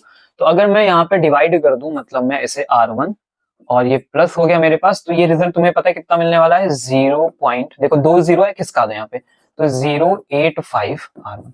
इसको जरा ऐड करो बेटा, तो कितना बनेगा, तो ये बन जाएगा 1.085 R1। ठीक है, यहां तक से कोई समस्या परेशानी दिक्कत हो तो बताओ। तो अब आगे क्या करोगे, देखो ये आ गया मेरे पास रिजल्ट। अब क्या करें सर, आगे बढ़ते, तो रेजिस्टेंस का टर्म तो मेरे पास आ चुका है ना। अब क्या करोगे, तो अब आते हैं हम सीधे अपनी वैल्यूज को पुट अप करेंगे। ध्यान से देखो क्या करना है। R2 की value 1.085 R1 is equal to R1 और फॉर्मूले में प्लस 1 प्लस अल्फा और यहां लिखा हमने डेल्टा टी। ठीक है, इसको इधर लेके आओगे तो एक माइनस करोगे तो क्या बचेगा, 0.085 R1 इज इक्वल टू, हुआ क्या समझ में आए, ये वाला पार्ट मैंने अंदर ऐसे लिया, ये वाले पार्ट को मैं इधर लेके आऊंगा, मल्टीप्लाई करूंगा तो मेरे पास ये रिजल्ट बन जाएगा। चलो अच्छा, एक स्टेप फिर से देखो, आगे देखो पूरा देखो, 1.085 R1, मैंने R1 को अंदर मल्टीप्लाई किया, फिर R1 अल्फा डेल्टा टी। ठीक है, अब ये R1 माइनस करोगे तो 0.085 R1 is equal to R1 alpha delta T. अब R1 से R1 कैंसिल आउट हो जाएगा। अभी समझ गए, अभी क्या चाहिए मुझे डेल्टा टी चाहिए, तो डेल्टा टी वहीं रोक लो और अल्फा को इधर भेज दो, तो 0.085 अपॉन में अल्फा इज इक्वल टू क्या बन गया, आपका डेल्टा टी बन गया। ठीक है, चलो हो जाए कैलकुलेशन सर, थोड़ी सी मेहनत हो जाए, तो 0.085 और अपॉन में अल्फा बोलो बेटा कितना है, कितने गए हो अल्फा, इधर है, अल्फा है 1.70 10 to the power -4, 1.70 10 to the power -4 is equal to delta T. ठीक है, अभी क्या करते हैं, देखो 17 और 85 का बढ़िया सा रिलेशन है 5 वाला, तो इनको जरा सिंपल कन्वर्ट करो, तो 0.85 को जो है मैं ये देखो ये लिख रहा हूं, तो ये क्या बनेगा 10 टू द पावर -2। ठीक है, 2 पॉइंट्स इधर किसका है, 1.70 रख रहा हूं मैं अपने पास, और ये 10 की पावर -4 रख रहा हूं, तो 1.7 से 8.5 अगर मैं उड़ाऊंगा तो 5 टाइम्स में आंसर मेरा बन जाएगा। ये -4 ऊपर लेके गया तो 5 इंटू 10 की पावर -2 और 10 की पावर +4, मतलब कितने, 2 जीरो सर प्लस के बचेंगे, मतलब 500 है कोई answer, B option 500 degree Celsius. ठीक है, तो ये फॉर्मूला यहां से आया, तो ये फॉर्मूला आपको याद करना है, इस फॉर्मूले से ही हमारा कैलकुलेशन होगा। ठीक है, तो इन्होंने केस बेस्ड स्टडी में क्या किया, हमने क्वेश्चन ऐसे लिए ना कि हर एक क्वेश्चन लगभग आप टच कर लो, तो एक क्वेश्चन हमने यहाँ का टच कर लिया। ठीक है, समझते रहो सर, सीखते रहो। अगला क्वेश्चन देखो क्या, consider the contribution of the following two factors first and second in resistivity of a metal. ठीक है, पहला कंट्रीब्यूशन रिलैक्सेशन टाइम का देख रहा है, दूसरा contribution number of electrons per unit volume का देख रहा है। रिलैक्सेशन टाइम का मतलब टाउ होता है और इसका मतलब एन होता है। Resistivity of a metal increase with increase in its temperature, because कह रहे रेजिस्टिविटी जो मेटल की है वो बढ़ गई है with increase in its temperature, ठीक है, क्योंकि हमने टेम्परेचर बढ़ाया है। अब टेम्परेचर बढ़ाया है तो इन दो टर्म्स में ऐसा क्या हुआ जिसकी वजह से रेजिस्टिविटी बढ़ गई। क्वेश्चन समझे, फिर समझो। हमने क्या किया, टेम्परेचर बढ़ाया, फाइनल आंसर टेम्परेचर बढ़ने से रेजिस्टिविटी बढ़ी है। आप बताओ कि रेजिस्टिविटी इन दो टर्म्स के अकॉर्डिंग क्यों बढ़ी, समझे, इन दो टर्म्स के अकॉर्डिंग क्यों बढ़ी है वो बताओ मुझे। तो देखो रेजिस्टिविटी का फॉर्मूला लिखो, तो rho is equal to M upon N E square tau, है ना। सीखना, resistivity is inversely proportional to the tau and resistivity is inversely proportional to the N. ठीक है, ठीक है, ये दोनों बढ़े हैं, ये दोनों बढ़े, मतलब ये बढ़ा है, ये तभी बढ़ेगा जब दोनों के रिजल्ट क्या होंगे रे। ऐसी तो बात है कि ये टर्म्स भी थोड़ा डिक्रीज हो रहा हो, टाउ भी क्या हो रहा हो, डिक्रीज हो रहा हो, ऐसा हो रहा हो, तभी तो ये रिजल्ट बन सकता है, चेंजेस आ सकते हैं, है ना। या फिर देखो समझ लो, या ये दोनों चेंजेस आ सकते हैं, या फिर ऐसा कुछ हो जाए कि वाला पार्ट कांस्टेंट हो जाए। अगर मान लो कि यूनिफॉर्म क्रॉस सेक्शन एरिया है तो जनरली आपको एन में कोई किस तरह का कोई खास चेंज देखने को नहीं मिलता। अगर नॉन यूनिफॉर्म है तो एन में चेंजेस थोड़े बहुत देखने को मिल जाते हैं, ठीक है। तो अब दोनों का जो रिजल्ट है वो कंबाइन फॉर्म में मुझे बताना है, तो कंबाइन फॉर्म में बताना तो कोई एक भी गिर जाएगा तो कोई दिक्कत नहीं है, अलग अलग बताना होता तो फिर मैं डिक्रीज लेके चलता, ठीक है। अभी समझो कि ये डिक्रीज हुआ होगा तो ये बढ़ा होगा, पढ़ते हैं। कह रहा फर्स्ट वाला डिक्रीज और सेकंड वाला इंक्रीज, तो भाई तो कांस्टेंट करने की कोशिश करेगा। फिर फर्स्ट वाला इंक्रीज एंड सेकंड वाला ऑलमोस्ट कांस्टेंट, तब बात बन सकती है इंक्रीज होने की। बोथ इंक्रीजेस, दोनों बढ़ेंगे तो बहुत अच्छी बात है, दोनों इंक्रीज हो जाएंगे, ठीक है। अगर दोनों बढ़ेंगे तो रिजल्ट गिर जाएगा, तो ये गलत है। फर्स्ट डिक्रीज, ये डिक्रीज हुआ तो बढ़ जाएगा, तब ये गलत है। पहला वाले में दोनों, पहला एक डिक्रीज दूसरा, तो बैलेंस करने की कोशिश करेगा, तो ऑप्शन कौन सा है, ऑलमोस्ट कांस्टेंट वाला। तो ये डिक्रीज हुआ, ये कांस्टेंट हो गया, लगभग लगभग थोड़ा बहुत चेंजेस होते हैं, अदरवाइज नहीं होते हैं, ठीक है। होते हैं, एक्चुअल में तो होते हैं, पर ये आंसर हम लेके जाएंगे। ओके, चलो अगले पार्ट पे आओ। A steady current flows in a copper wire of non-uniform cross section। देखो आ गया ना नॉन यूनिफॉर्म क्रॉस सेक्शन, कैसा भी हो सकता है, कैसा भी non uniform. Consider the following three physical quantities, electric field ले लो, करंट डेंसिटी ले लो, ड्रिफ्ट स्पीड ले लो। ई ले लो, करंट डेंसिटी मतलब जे होता है बेटा, J equal to I into I by A होता है, ड्रिफ्ट ले लो वीडी। इन तीनों की वजह से आप बताओ नॉन यूनिफॉर्म क्रॉस सेक्शन है। तो then at the different points along the wire, first second change but first is constant, first second change but third is constant, first third change but second is constant, all third changes, all three changes, ठीक है। ऐसा है, तो समझो देखो बहुत easy समझना। Electric field का जो पार्ट हो गया, वीडी का जो पार्ट हो गया, ठीक है, इसमें क्या होता है पहले सीखो कि यूनिफॉर्म में क्या बात होती है ना। अगर मान लो कि यूनिफॉर्म होता, तो जब यूनिफॉर्म होता है तो ऐसी कंडीशन में जो जे होता है वो क्या होता है भाई, आपका आई बाई ओ होता है, तो ये हमेशा रिजल्ट क्या बना के दे देता है, कांस्टेंट। लेकिन जो इलेक्ट्रिक फील्ड होती है वो क्या करती है, चेंज करती है। ड्रिफ्ट जो होती है वो क्या करती है, चेंज करती है, ठीक है। यहां तक कोई दिक्कत परेशानी समस्या नहीं सर, ये यूनिफॉर्म की बात है। अभी क्वेश्चन ने यहाँ पे हमको क्या बोल दिया, नॉन यूनिफॉर्म बोल दिया। तो नॉन यूनिफॉर्म में समस्या क्या होगी कि भाई ए तो बदल रहा है ना, ए बदल रहा है। अगर ए बदलेगा तो क्या जे का पार्ट नहीं चेंज होगा, यानी जे भी चेंज होगा। यानी अब जब नॉन यूनिफॉर्म है सर, नॉन यूनिफॉर्म में है तो जे ई और वीडी ये तीनों क्या करेंगे, चेंज करेंगे। ये तीनों चेंज करेंगे तो ऑप्शन नंबर डी के साथ जाएंगे, ठीक है। जितने भी सीख रहे हो उसको याद कर लो एज अ कॉन्सेप्ट। अगले पार्ट पे, define the resistivity of a conductor, discuss its dependence of the temperature of the conductor and draw the plot resistivity of a copper as a function of the temperature, ठीक है। ऐसा question है। तो resistivity क्या होती है पता है आपको, है ना, ये किसी मटेरियल की इंट्रिंसिक प्रॉपर्टी है। इंट्रिंसिक प्रॉपर्टी मतलब ये बिल्ट प्रॉपर्टी है। इसका काम क्या करना होता है भाई, रजिस्ट करना होता है। क्या रजिस्ट करता है, फ्लो रजिस्ट करता है, ठीक है, यही है। तो भाई रेजिस्टिविटी भाई resistance. Discuss its dependence on the temperature of the conductor, conductor के साथ इसकी डिपेंडेंसी आप बताओ। तो आ जाओ तुरंत रेजिस्टिविटी का फॉर्मूला लिखो भाई, देखो कितना इंपॉर्टेंट है ये है, ठीक है। अब इसे किससे कंपेयर करना है, तो इन्होंने बोला इसे किससे कंपेयर करो, टी से कंपेयर करो। हमने और आपने क्या सीखा कि टेम्परेचर और टाउ का जो रिलेशन है वो इनवर्सली प्रोपोर्शनल। एक ही आदमी है जो टेम्परेचर से रिलेट करता है, वो है टाउ भैया। एन ऑन एम सब तो कांस्टेंट हो गए। अब क्या होगा, अगर टेम्परेचर तुम बढ़ाओगे तो ये टाउ भैया गिरेंगे, डिक्रीज करेंगे, जल्दी जल्दी कोलिजन होगा, जल्दी जल्दी कोलिजन होगा, ये गिरेगा तो रेजिस्टिविटी क्या होगी, बढ़ेगी। यानी ऑन इंक्रीजिंग टेम्परेचर, ठीक है, टाउ क्या होता है, decreases, so that resistivity increases। किसके लिए सर, फॉर मेटल्स, मतलब कंडक्टर्स, कंडक्टर्स बोला तो कंडक्टर पे बात करेंगे, ठीक है, यही तो बात हुई, तो हमने बता दिया। अब क्या बोले, draw a plot of resistivity of a copper as a function of temperature. कह रहा है कि कॉपर का मुझे टेम्परेचर के साथ एक ग्राफ बना के दे दो। तो भाई कॉपर क्या है, कंडक्टर ही तो है ना, समझ गए, कॉपर क्या कंडक्टर ही तो है। तो ये लगो रेजिस्टिविटी, ये लगाया हमने टेम्परेचर, क्लियर हो गया। अगर ध्यान से देखो, पूरा टर्म ध्यान से देखो, तो हमने क्या देखा कि हमारे वाले पार्ट में टेम्परेचर बढ़ने से रेजिस्टिविटी बढ़ रही है, टेम्परेचर बढ़ने से रेजिस्टिविटी बढ़ रही है, तो temperature is directly proportional to resistivity. अगर ऐसा है तो ये लीजिए स्ट्रेट लाइन, ठीक है, सिंपल। चलो आगे बढ़ते हैं, नेक्स्ट पार्ट पे आते हैं। अगले question, plot a graph showing variation of resistivity of a conductor, semiconductor, alloy. ठीक है, ये तीनों का हम लेके आ गए ताकि आपके पास ऐसा ना हो कि मान लो कि क्वेश्चन आ जाए, क्योंकि जनरली लोग क्या करते हैं, एलॉयज का कोई एक नाम दे देंगे, सेमीकंडक्टर का कोई एक नाम देंगे, कहेंगे चलो बनाओ चलो बनाओ, ऐसा करके पूछते हैं। ठीक है, तो हम तीनों सीख लेते हैं। तो मेटल कंडक्टर का तो देख ही गए, कैसा गया, सीधे गया, रेजिस्टिविटी हो गई, टेम्परेचर हो गया, ठीक है। अब किसका देखो तुम, ये है किसका सर, कंडक्टर का। अब हम किसका देख लेते हैं, बी ऑप्शन पे कौन है, सेमीकंडक्टर है। तो सेमीकंडक्टर तो तुम्हें अच्छे से आता होगा, क्योंकि सेमीकंडक्टर आपने चैप्टर 14 में सीखा। 14 में क्या होता था, नॉन ओमिक ग्राफ मिलते थे, ऐसे जाके एकदम से इंक्रीज, ऐसे जाके एकदम से डिक्रीज, है ना। तो सेमीकंडक्टर है, वहां पे देखा था ना। चलो रेजिस्टिविटी के बारे में बात करते हैं, ठीक है। तो यहाँ की जो रेजिस्टिविटी होती है, रेजिस्टिविटी जो सेमीकंडक्टर की होती है, वो इनवर्सली प्रोपोर्शनल होती है टेम्परेचर के। यानी आप टेम्परेचर बढ़ाओगे तो रेजिस्टिविटी यहाँ की क्या करेगी, डिक्रीज करेगी। इसीलिए हम लोग जितने भी अपने फोन, बोर्ड जिसपे आप पढ़ रहे हो, कंप्यूटर, लैपटॉप, सब कुछ जितने भी डिवाइस है वो सब सेमीकंडक्टर बनाते हैं, ताकि ज्यादा देर यूज हो तो दिक्कत ना करे, हीट ना करे, समझ लो।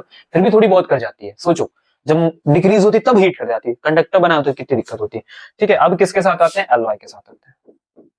एलॉय की खास बात क्या होती है, जरा समझो कि एलॉयज पे रेजिस्टिविटी क्या होती है, पहले तो फिक्स होती है, किसी एक पॉइंट पे फिक्स होती है। मतलब एलॉय बनाते हैं ऐसे ही कि भाई उनके लिए एक गिवन टेम्परेचर से एक वैल्यू पे रेजिस्टिविटी उनकी क्या है, फिक्स है।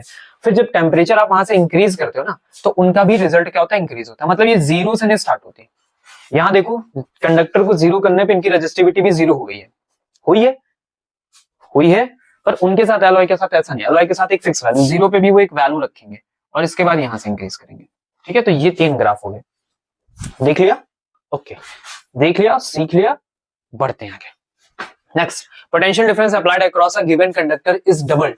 ठीक है, पोटेंशियल डिफरेंस हमें अप्लाई किया गया है किसी कंडक्टर का और इसे डबल कर दिया गया है, तो mobility of electrons of the conductor, ये क्वेश्चन आ गया। तो सीखे, आसान सी बात, mobility defined as drift divided by E, यही तो आपका पार्ट होता है। फिर हम कहते हैं कि वीडी को ब्रेक करना है, वीडी को ब्रेक करना है, तो वीडी का पार्ट आता है ई ई टाउ बाई एम और अपॉन में ई। इन्होंने कहा कि हम जो आपको डिपेंडेंसी देना चाहते हैं वो हम डबल कर रहे हैं, क्या क्या डबल कर रहे हैं, तो ध्यान से देखो, क्या पोटेंशियल डिफरेंस, यानी वो हमें वी पे डिपेंडेंसी देना चाहते हैं, यानी वी देके हमें कंफ्यूज करेंगे। अब समझो तुम गलती कहां करोगे, तुम्हारी गलती देखो कहां पे होगी, रड से दिखाओ इनको, गलती कहां होगी, रड देखो, तुम क्या करोगे, ई को टपाक से लिखोगे वी बाई एल। तो अब तुम्हारा यही वाला फॉर्मूला, यही, ये गलत है सर, ये नहीं करना है, ठीक है।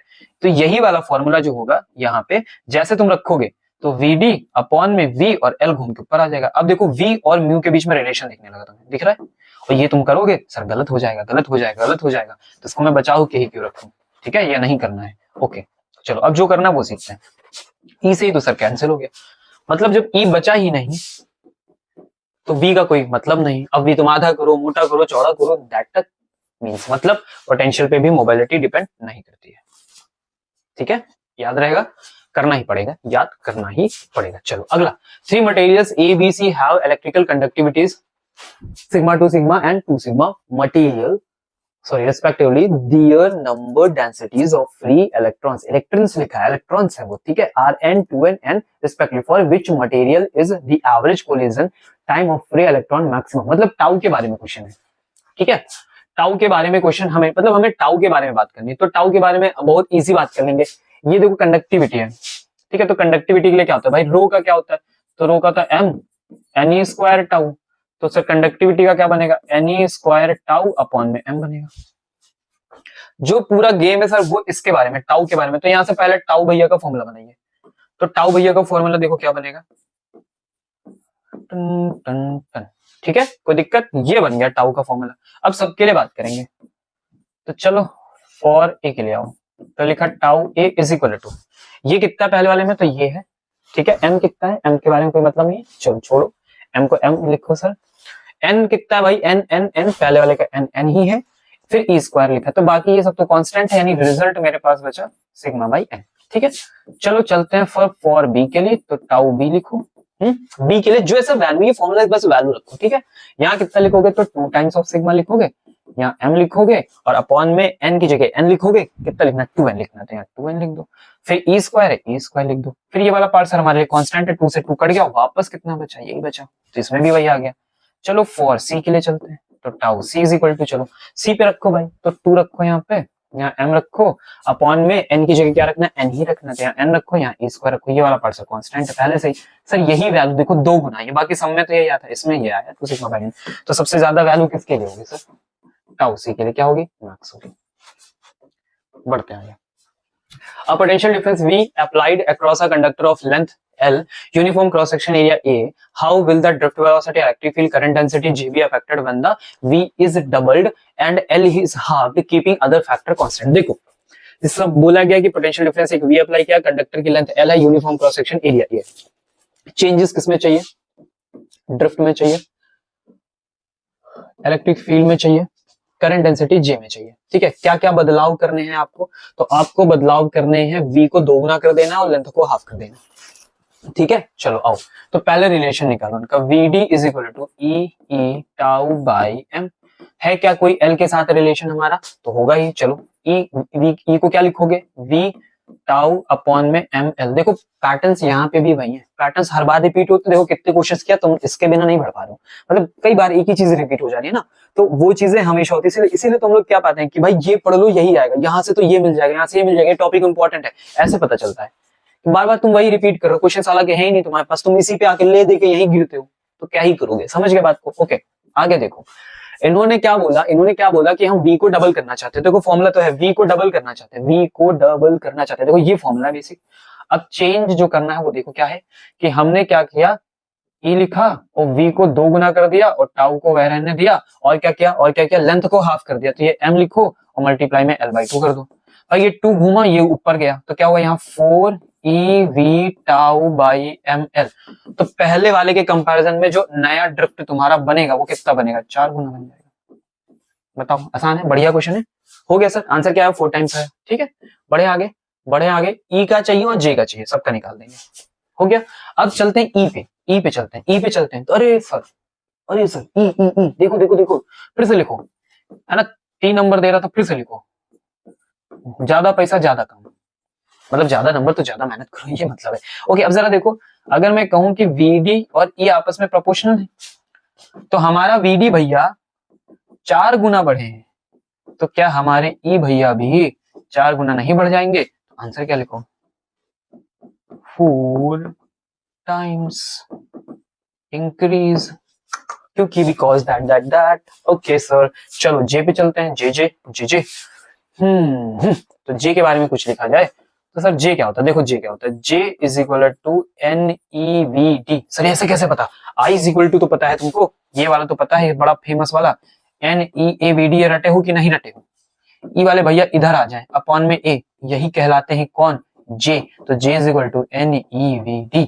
अब जरा देखो जे VD, हाय इतने आसानी से फंस जाओगे, ये नहीं पता था, VD 4 गुना हुआ है सर, VD 4 गुना हुआ है, तो जे भी क्या हो जाएगा, 4 गुना, इतने आसानी से निकल गए। तो अगले पे आओ सर, एक स्टूडेंट है, अच्छी बात है, रहना चाहिए, हैज 3 रजिस्टर, 3 रेजिस्टेंस लिया है, okay, each of resistance R, सबके रेजिस्टेंस आर ऑब्टेन करना चाहता है, क्या 2R/3, she should connect, oh she है वो, ठीक है। आगे बढ़ते हैं, all the 3 resistors in series, all the 3 resistors in parallel, or 2 resistors in series, and then this combination is parallel with the third resistors, 2 resistors in parallel, then this combination। ये भी 10th का question देखे तुमको, देखो 3 resistance लो, R answer चाहिए तुमको 2R/3, बहुत आसान है एकदम। देखो पहले क्या करो, पहले जाइयो भैया सीरीज में, ठीक है, तो क्या होता है R+R, कितना हो गया भाई, 2R हो गया। इसके बाद जाओ भाई पैरेलल में, पैरेलल क्या होता है, तो पैरेलल में सर दोनों रेजिस्टेंस ऐसे करके जोड़े जाते हैं सर, ऐसे, ठीक है। तो ये तो भाई 2R हो गया, ये 2 हो गया, ये कितना हो गया, 1 हो गया, ये कितना हो गया, 3/2R हो गया। है ना, आंसर 1/r करके चलता है, टॉप से चिपका मत देना। तो क्या हो गया भाई 2r/3। तो पहले सीरीज फिर पैरेलल, कौन है पहले सीरीज, ये फिर पैरेलल। अगले प्रश्न पे आइए। Two conductors made of same material have equal length but different cross section area, A1 A2 अलग अलग है, they are connected in parallel across a cell. ठीक है, सेल से कनेक्ट किया गया है पैरेलल, तो समझ जाना पोटेंशियल सेम है। So that the drift velocities of electron two conductors are equal, ये शो करो कि जो ड्रिफ्ट वेलोसिटीज होंगे इलेक्ट्रॉन में वो इक्वल होंगी, ऐसा कहने की बात हिम्मत कर रहे हैं सर। चलो तो ये ले लो, दो कंडक्टर्स तुम ले लो भैया, ठीक है, तो इनको आपस में पैरेलल में कनेक्ट करो। ठीक है, तो लेंथ तो सेम इन्होंने बोली, क्रॉस सेक्शन एरिया अलग है, तो ये A1 ज्यादा है, A2 थोड़ा कम है, ऐसा है। तो सर सेम कनेक्शन है, तो तुम्हें पता है कि V की वैल्यू तो बढ़िया सेम ही होगी। ये कह रहे हैं कि क्रॉस सेक्शन अलग अलग है, फिर भी ड्रिफ्ट वेलोसिटी तुम सेम लाके दो। चलो अब शुरू करते हैं। देखो क्या करूं, I is equal to NEAVD जानते हो आप, ठीक है, जानते, I is equal to NEVD होता है। एक को जरा इधर भेजो भाई, तो क्या बनेगा NEVD। किसी तरह से मुझे जो एरिया है ना उसकी डिपेंडेंसी खत्म करनी है। अगर क्रॉस सेक्शन एरिया बचा रहा तो A1 A2 अलग अलग है, अगर फॉर्मूले में A1 A2 मेरा अलग अलग है तो आंसर तो कभी सेम नहीं आने वाला। तो कुछ ऐसा करना पड़ेगा जिससे जो दोनों का रिलेशन है ना, मतलब एरिया, क्रॉस सेक्शन एरिया वो फिनिश हो जाए, वो रहे ना। अगर वो नहीं रहा तो अपने आप ही इक्वल हो जाएगा, है ना। तो वही कर रहे हैं सर, देखो एरिया गायब कर रहे हैं, I/A मतलब J is equal to NEAVD, ये हो गया भाई, तो हमारे पास एक रिलेशन हो गया। ओके, अब एक इंपॉर्टेंट रिलेशन में पहले जानते हो, याद है ओम्स लॉ का वेक्टर फॉर्म हम लोग पढ़ते थे, ओम्स लॉ का वेक्टर फॉर्म याद है।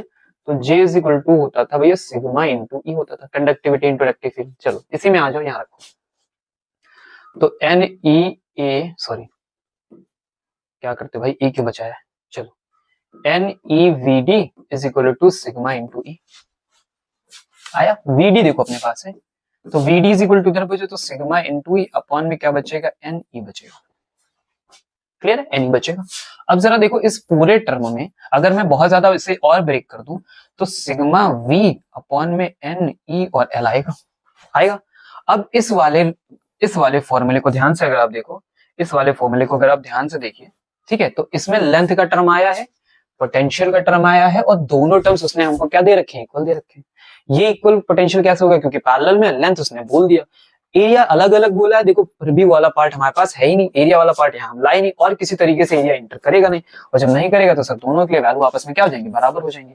तो मैं इसे लिखता हूँ VD इज इक्वल टू, समझना देखो, सिग्मा V अपॉन NEL1, ठीक है, और फिर VD is equal to sigma V और NEL2, और क्योंकि हमने कहा L1 और L2 बराबर है, इसे भी V1 V2 कर लेते हैं सर, और यहाँ लिख लो V1 V2 भी बराबर है, इसे लिखो L, इसे लिखो V। तो ऐसी कंडीशन में क्या होगा, इसे 1 लिखो, इसे 2 लिखो, तो ऐसे कंडीशन में आप एक लाइन में लिखोगे VD1 is equal to VD2, show हो गया, ठीक है, गेट इट। चलो अगले पे आओ, RS RP are the equivalent resistance of the N resistors, चल रहे हो, हाँ ठीक है, N resistors, okay, each of the value are in series parallel combination respectively, then the value of RS minus RP। अरे देखो कितना टिपिकल लाइक दिख रहा है ना, बड़ा आसान है। देखो क्या कह रहे हैं कि N रेजिस्टेंस है तुम्हारे पास, N करके बहुत सारे नंबर्स हैं, ठीक है, तो ये कितने जो N नंबर्स है ये रेजिस्टर्स R के हैं, तो कितने चले गए, R कितने टाइम्स, N टाइम्स। तो अगर मैं बोलूं कि इनको सीरीज में जलाओ, तो सीरीज का मतलब क्या होता है भैया, RP का मतलब हो गया R1 R2, कितनी देर तक जोड़ना है, N तक जोड़ना, और सबकी वैल्यू R है, तो क्या आंसर क्या आएगा, NR। भाई 10 बार होता है, 10 बार R जोड़ोगे तो 10 R आएगा, 50 बार R जोड़ोगे 50 R आएगा, N बार जोड़ोगे तो सर NR आ गया। सिंपल सी बात है। अब इसी को चलो किसमें उड़ाते हैं, पैरेलल में उड़ाइए। तो पैरेलल कैसा होता है भाई, तो 1/R होता है, RS, सॉरी P क्यों लिखे हैं, F लिखना था, RS का मतलब सीरीज होती है, RP का मतलब पैरेलल होता है, ठीक है, सॉरी फॉर दैट, RP। तो इसमें कैसे करोगे, 1/R कितनी बार जोड़ोगे भैया, N/R करके जोड़ोगे। तो जब 1 1 1 1 1 1 1 1 करके जाओगे और 10 बार 1 जोड़ोगे तो 10 आता है, 50 बार 10 जोड़ोगे तो, सॉरी 50 बार 1 जोड़ोगे तो 50 आएगा, N बार 50 जोड़ोगे तो 50, सॉरी आराम से, 1 1 10 बार जोड़ो तो 10 आएगा, 1 1 50 बार जोड़ो तो 50 आएगा, 1 1 N बार जोड़ोगे तो N आएगा,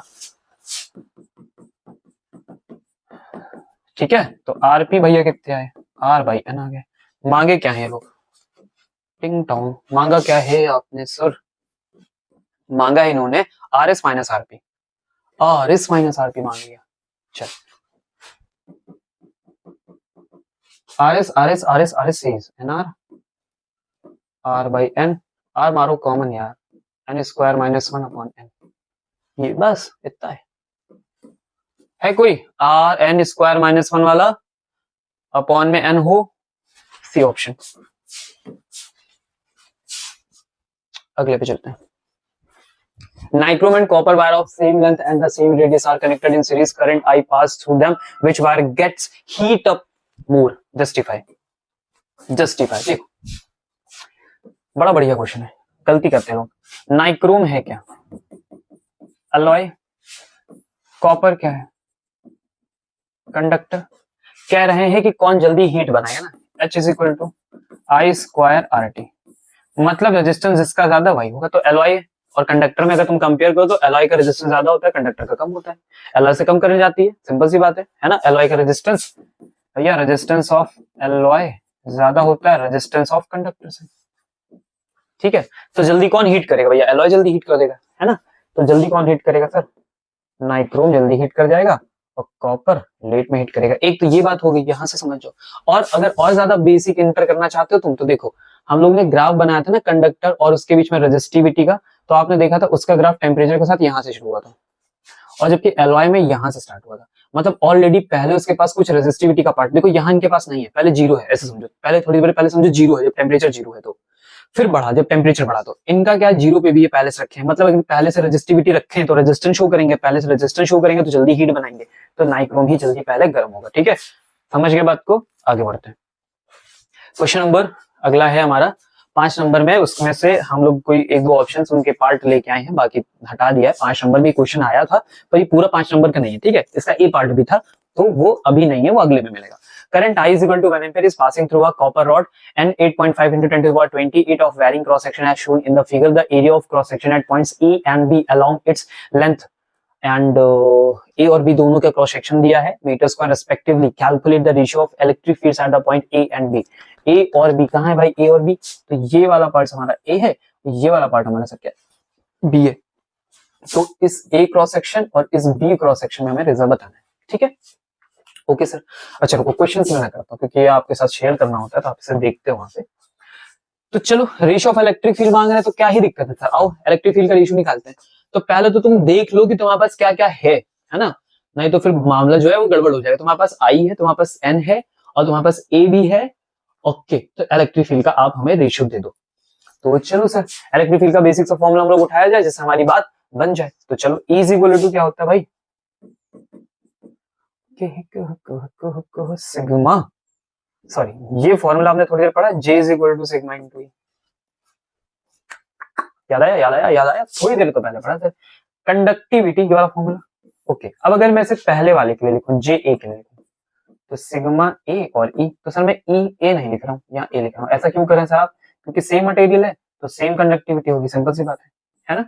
यहाँ जो यहाँ लिख रहा हूं मैं J at B, तो ये E भी हो गया। मतलब किसका चल जाए सर? J का निकाल लो तो बात बन जाए, उनका रेशियो जो है वो J पे डिपेंड है। अब J को जरा ब्रेक करो, J को जरा ब्रेक करोगे तो क्या बनता है भाई? J I अपॉन में A, तो A फॉर एरिया A का, इस for I for area A of B का। तो सर अगर मैं इसको सॉल्व करूं तो एरिया ऑफ B ऊपर घूम के चला जाएगा ना, I से I तो कट गया। एरिया ऑफ B क्यों कट गया सर? क्योंकि दोनों की वैल्यू 1 थी, 1 लिखा है वहां पे, ठीक है। चौक मत जाना सर, कैसे 1 था। एरिया ऑफ A नीचे इज इक्वल टू EAB, ये यहाँ पे और EB यहाँ पे, ठीक है। तो एक बार देखो ये पढ़ा हमने, तो देखो फिर काम आ गया। पक्का रियली सॉरी, काम आ गया, ठीक है। एक बार पढ़ा तो काम आ गया, मैं झूठ नहीं बोल रहा, मैं फिर से बोल रहा हूँ, अब की ठीक नहीं आएगी। तो रेशियो का बस अपोजिट मारना है। तो A बाई EB का आंसर है 2 into 10 to the power minus 7, inversely आया ना भाई, तो इनवर्सली वैल्यू रख लो। 1 into 10 to the power minus 7 काटो, कितना आया? 2 रेशियो बना गया, खत्म सर। 2 आया आंसर, 2 आया, ठीक है। अगला, drift velocity of free electrons at B। ये तो कैलकुलेशन मांग लिया हमसे, कैलकुलेशन मांग लिया सर। देखो क्या मांगे, B पे निकालो, ड्रिफ्ट वेलोसिटी B पे निकाल के, तो कह रहे हैं वैल्यू देखनी पड़ेगी यार। चल, ड्रिफ्ट वेलोसिटी निकालो, तो ड्रिफ्ट वेलोसिटी का फॉर्मूला हमको चाहिए vd is equal to E tau by M से चलेगा, E tau tau tau tau E tau by M, E tau by M, टिंग टोंग टिंग टोंग टिंग टोंग, ई फॉर चार्ज और ये टी हो जाएगा। ठीक है, देखो E sir relaxation time time time time M M M M के बारे में कोई बात नहीं नहीं नहीं हुई है, इससे नहीं चलेंगे। और इससे करते हैं I is equal to N E A V D. ठीक है, ये देखो तो यहाँ से वीडी की तो बात बन जाएगी ना, तो देखो वीडी इज इक्वल टू क्या होगा, आई अपॉन एन ई ए। ठीक है, आई कितना 1 है, रख दो, एन कितना वो दिया है 8.5। देखे आपने फॉर्मूला कैसा रखा हमने, मतलब ऐसा नहीं है कि पहले से सब पता होता है, तो सामने आप देखो तो पता चल जाएगा कि ऐसे यूज करना है। फिर देखा हमने ऐसे तो कोई वैल्यूज ही नहीं मिलेंगे हमको, तो बात नहीं बन रही थी, तो हम इस फॉर्मूले से आ गया। देखो इससे सारी बात बन जा रही है। 1.6 into 10 to the power minus 19 और एरिया भी दिया भाई, एरिया भी दिया, तो एरिया नीचे मल्टीप्लाई करेंगे, कितना एरिया दिया, बी वाले पॉइंट का चाहिए ना हमको, तो 2 लिखेंगे, 2 into 10 to the power minus 7। ठीक है, तो सर ये तो बड़ा मेहनत करवाने के लिए मूड में लग रहा है। 8 टू 16 और 0.5 मतलब 17 हो गया। ठीक, मतलब 1.6 और सारी पावर ऐड कर दो भाई, तो -7 और 19 7 26 और 28, तो 10 की पावर 2 बचा हमारे पास। ठीक है, ओके 1.17 और 16 आपस में मल्टीप्लाई करने पड़ेंगे दोस्त। चलो चलो चलो चलो चलो चलो करते हैं, तो 17 और 16 को करते हैं मल्टीप्लाई। कितना कितना कितना कितना कितना कितना आएगा, सब 2 और 11 और 2, तो यार 27, एक पॉइंट ये लगा, तो 27.2 into 10 to the power 2 upon में आया 1। ठीक है, आगे का पार्ट जरा देखो, अगर मैं ऐसे सॉल्व करने जाऊं तो 10 की पावर 2 में ऊपर भेज देता हूँ, -2 हो गया, 27.2। सर ये भी करना पड़ेगा, करो करो सर करो सर, चलो आजाओ जल्दी आ जाओ भाई। तो अगर मैं ऐसे लिखूं 1 है ना यहाँ पे 100, अगर मैं ऐसे बनाता हूँ 27.2, तो 0.1 0 आया, एक और 0 ले गए, तो 2 टाइम्स में 54 के आसपास जाएगा, और 3 टाइम्स में ले जाएंगे वैसे ये, और अगर जाएगा 3 टाइम्स में तो 100, 7 3 1 और 6 9 1 10 है ना, 8 9, तो लगभग जाएगा 6। ठीक है, on approx 0.036 into 10 to the power -2 आ रहा है। ठीक है, आप कैलकुलेशन थोड़ा और बेटर कर लीजिएगा। 2 पॉइंट इधर किसका, तो 3.6 into 10 to the power -4 metre पर सेकंड। देखो इसी रेंज की होती भी है वेलोसिटी, और यहीं पे आ गया। क्लियर होगी बात, सबको समझ में आया? ठीक है, -4 -5 की रेंज होती है, और डन हो गया। नेक्स्ट क्वेश्चन किधर गया भाई, अच्छा फिनिश्ड। तो सर ये क्वेश्चन भी फिनिश हो गया है, हमने सारे क्वेश्चंस कर लिए हैं। सारे क्वेश्चंस करने का मतलब क्या है कि इसमें बहुत सारे क्वेश्चन थे, अगर मैं मिला लूं ना 23 24 तो 50 60 और ज्यादा क्वेश्चंस बन रहे थे। तो हम लोगों ने क्या किया कि सारे अलग अलग टाइप क्वेश्चंस लाए हैं ताकि आप सीख पाओ, कर पाओ। हमने कुछ पिछले ईयर्स के भी क्वेश्चंस को रखा है। ठीक है, तो ये फर्स्ट पार्ट हमने कवर कर दिया, इसको देखो, समझो, कॉन्सेप्ट याद करो, और कॉन्सेप्ट सीखने के बाद जाओ जो 25 23 के अभी जो कुछ बच्चे क्वेश्चंस हो गए 24 के कुछ होंगे, तो उन सबको कवर कर डालो, वो सब यहाँ से कवर होंगे इसी टॉपिक पे बेस। ठीक है, मिलते हैं नेक्स्ट वीडियो में नेक्स्ट पॉइंट के साथ, बढ़िया से और कॉन्सेप्ट लेके आएंगे जो बचा हुआ है, और दम लगा के पढ़ेंगे। ठीक है, दिन कम है पर हम हिम्मत के साथ बढ़ते जा रहे हैं। ठीक है, पीवाईक्यू जितने ज्यादा स्ट्रॉन्ग होते जा रहे हैं उतनी मजा आ रही है, समझ रहे हैं सर? तो मिले नेक्स्ट वीडियो में, तब तक के लिए टाटा बाय बाय।